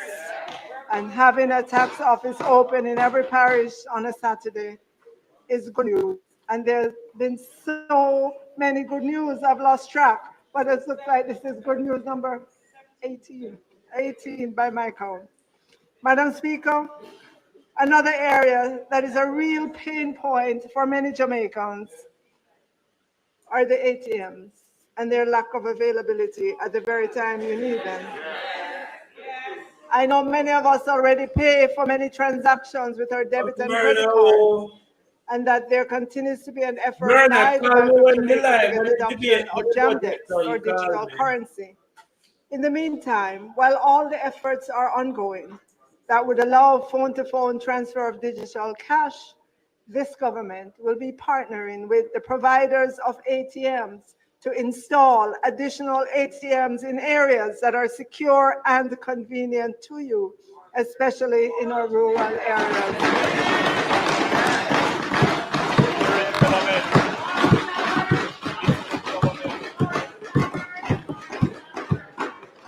Madam Speaker, this government is listening.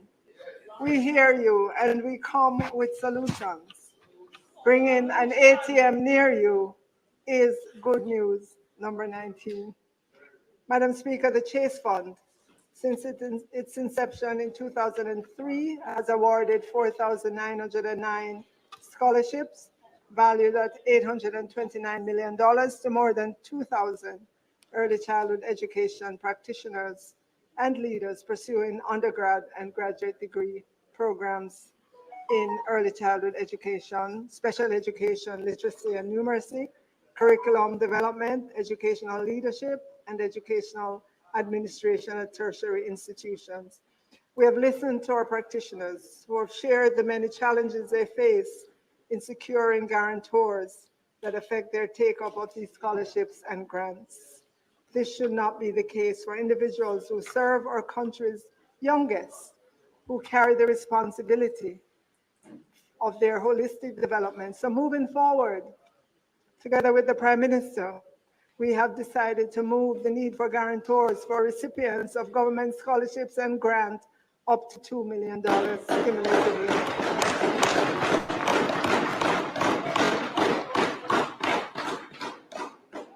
And that's good news number 20. And finally, Madam Speaker, we come to the good news number 21, the PAYE threshold.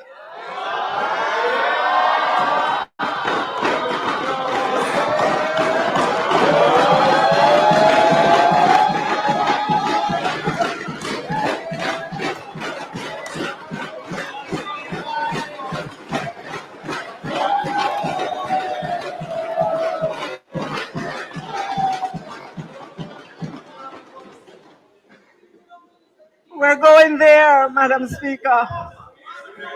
We're going there.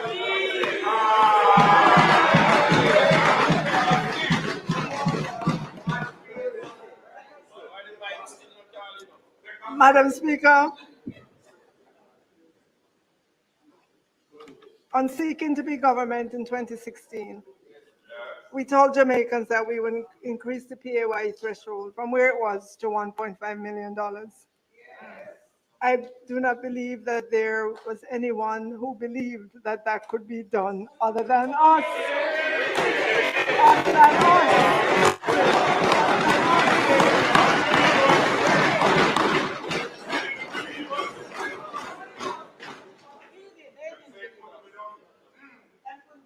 Many persons thought it was a campaign trick to win. But we know we are a can-do government, a government of ideas, and a government of solutions. The Honorable Audley Shaw, Minister of Finance and the Public Service, came to Parliament in 2016.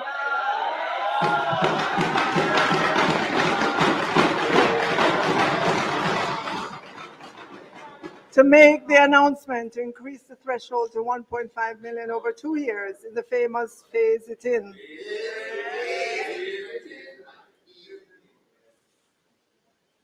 Madam Speaker, on May 16, 2016, a company that often does analysis of government's revenues wrote that the increase in the tax-free threshold of 1.5 million per annum will have particularly positive implication for PAYE workers on low incomes. The proposed policy, speaking of the increase in the threshold, has broader implications, however, said the company that was doing the analysis, as the threshold increases will also significantly reduce the number of individuals who will contribute to the income tax.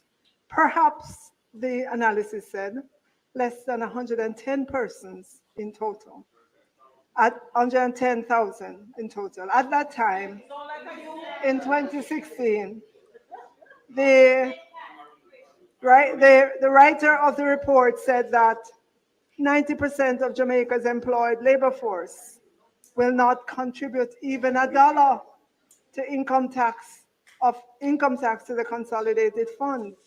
In contrast, the writer said the remaining 10% will be required to carry the entire income tax burden, with yet a further burden being placed on perhaps as few as 12,000 persons due to increasing the rate to 30% on incomes above $6 million, end of quote.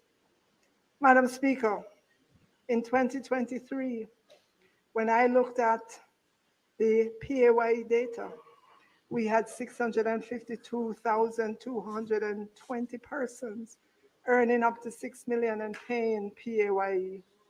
Madam Speaker, it's a funny thing. When you reduce taxes, you get more people employed. The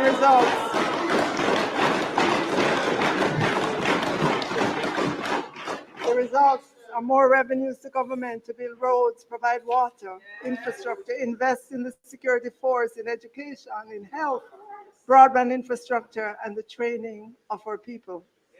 That equation has eluded some who want to run this country. They are talking about raising taxes. Recently, I saw a headline. JLP's query rejects Crawford's call for GCT increase as unwise and unconscionable. Senator Fitzhenley calls Crawford's tax to boost education a non-starter. Another one, Madam Speaker, seeking power. Another one seeking power wants to increase tax on imported food items. No matter how much they run and try to distance themselves from raising taxes by making it seem as if they didn't say so, or pretending it was a little joke, reducing taxes, Madam Speaker, reducing taxes is not in their history.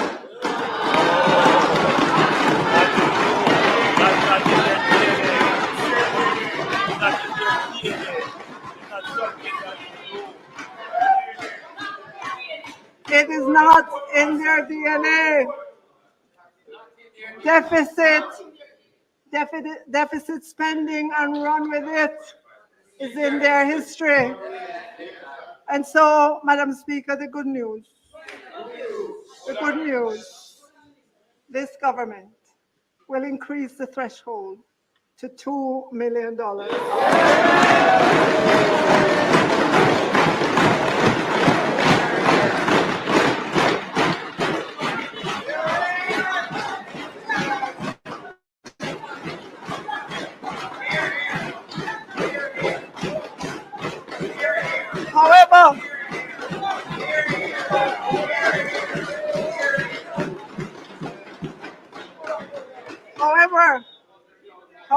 However, colleagues, remember, we are a responsible government.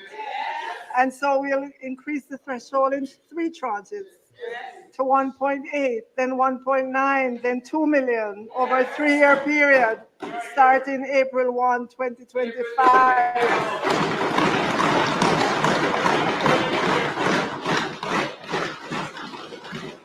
Doing it this way means our hardworking taxpayers don't have to guess and spell next year or the next year or the next year if the threshold is going to increase.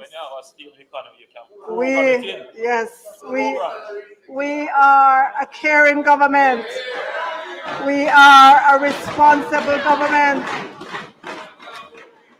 Madam Speaker,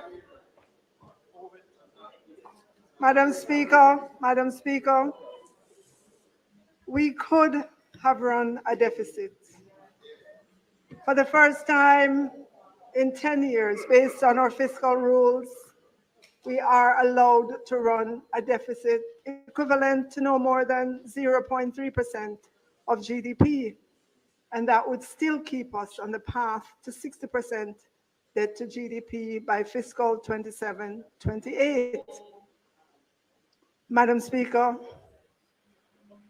Prime Minister and I discussed this, and he said deficit spending would be a very bad signal to send to the world in an election year. So, Madam Speaker, there is no greater testimony to the high regards that this government has for the fiscal affairs of this country, and by extension, the people of Jamaica, than for Jamaicans to know that this government has steered a budget deficit in the face that we legitimately could run in an election year and said no thank you. We want to preserve the hard-won gains of the people of Jamaica and their children and grandchildren, so they will not have to suck salt through wooden spoons again. We on this side, Madam Speaker, are not like them. The run with it party. The run with it party. The party of more taxes. Madam Speaker, as I close my presentation for fiscal year 2025-26, we come to the people of Jamaica with a balanced budget and no new.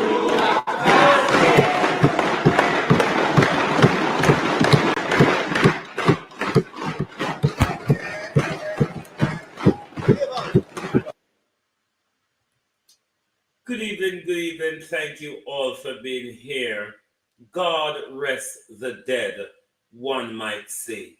If it is that the minister was performing at a stage show this evening, I could see bottles hurling left, right, and center all around the minister for the bad lyric the minister was playing. Jesus Christ, Faval. You can't read it. You're a bad reader. You're not Faval. I mean, it better than write the budget next time during a grade 1 reading book if you have to go read another. Because if it's written on an academic paper, if it's written in an academic sense, Faval, you're a terrible reader, minister. I mean, of all the Ivy League and Jive League and all these leagues and leeches, minister, the minister is a terrible reader. Dunce-less sounding minister. But the goodies the prime minister was laying out, I don't know what she's talking about. And I don't hear anything meaningful for poor people. I mean, $20,000 this and $4,000 for sick.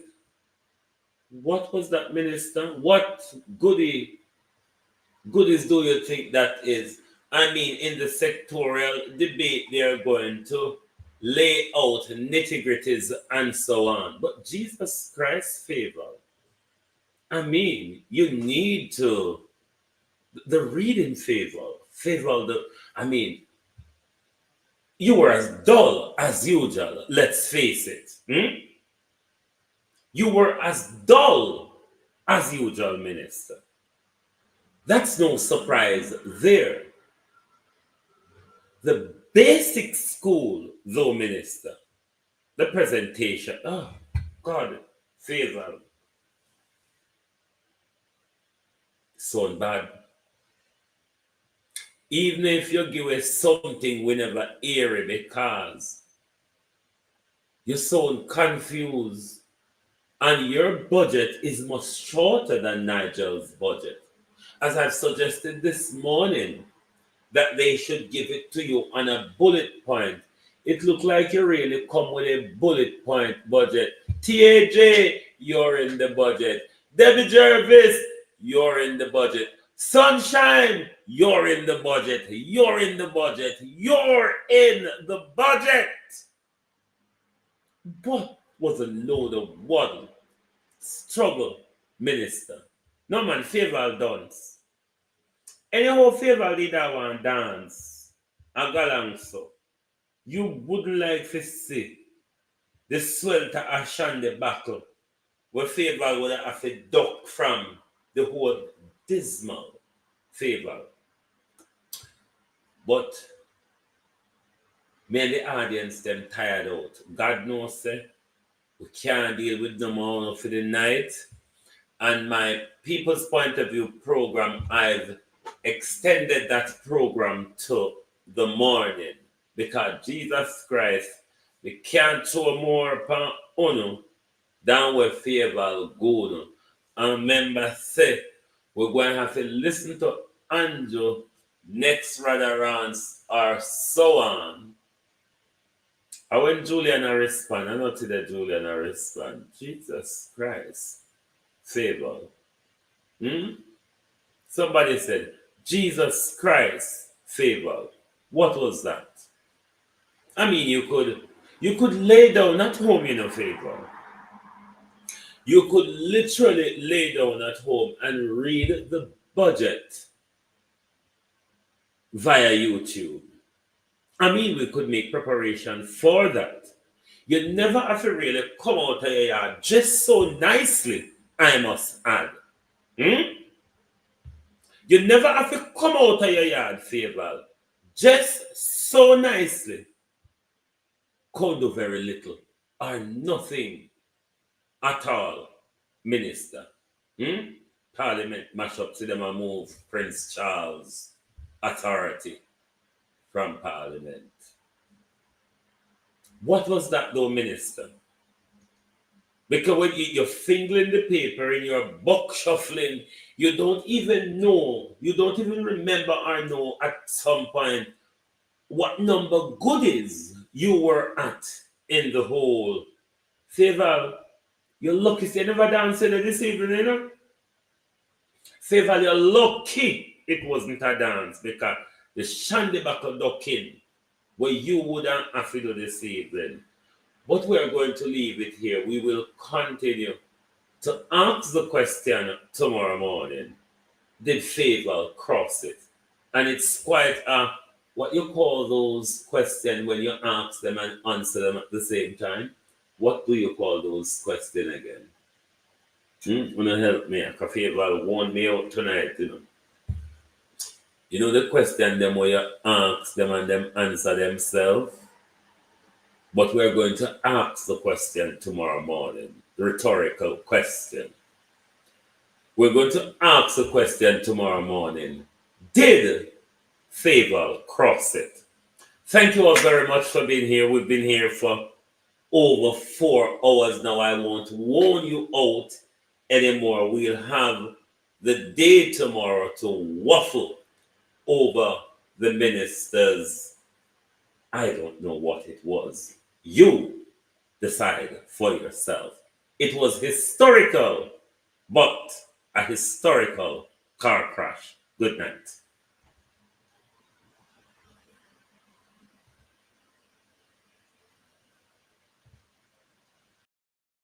If you don't like missing out on the latest shows but still enjoy classic hits, then Global TV Group 358 is your perfect match. Global TV Group 358 isn't just another channel, it's your ultimate TV experience.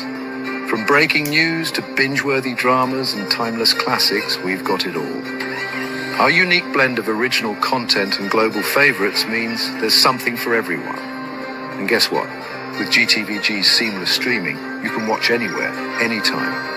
Plus, our interactive features let you be part of the action. So, whether you're a seasoned binge watcher or a casual viewer, Global TV Group 358 is here to keep you entertained day and night. Don't just watch TV, experience it with Global TV Group 358. Subscribe now and never miss a moment.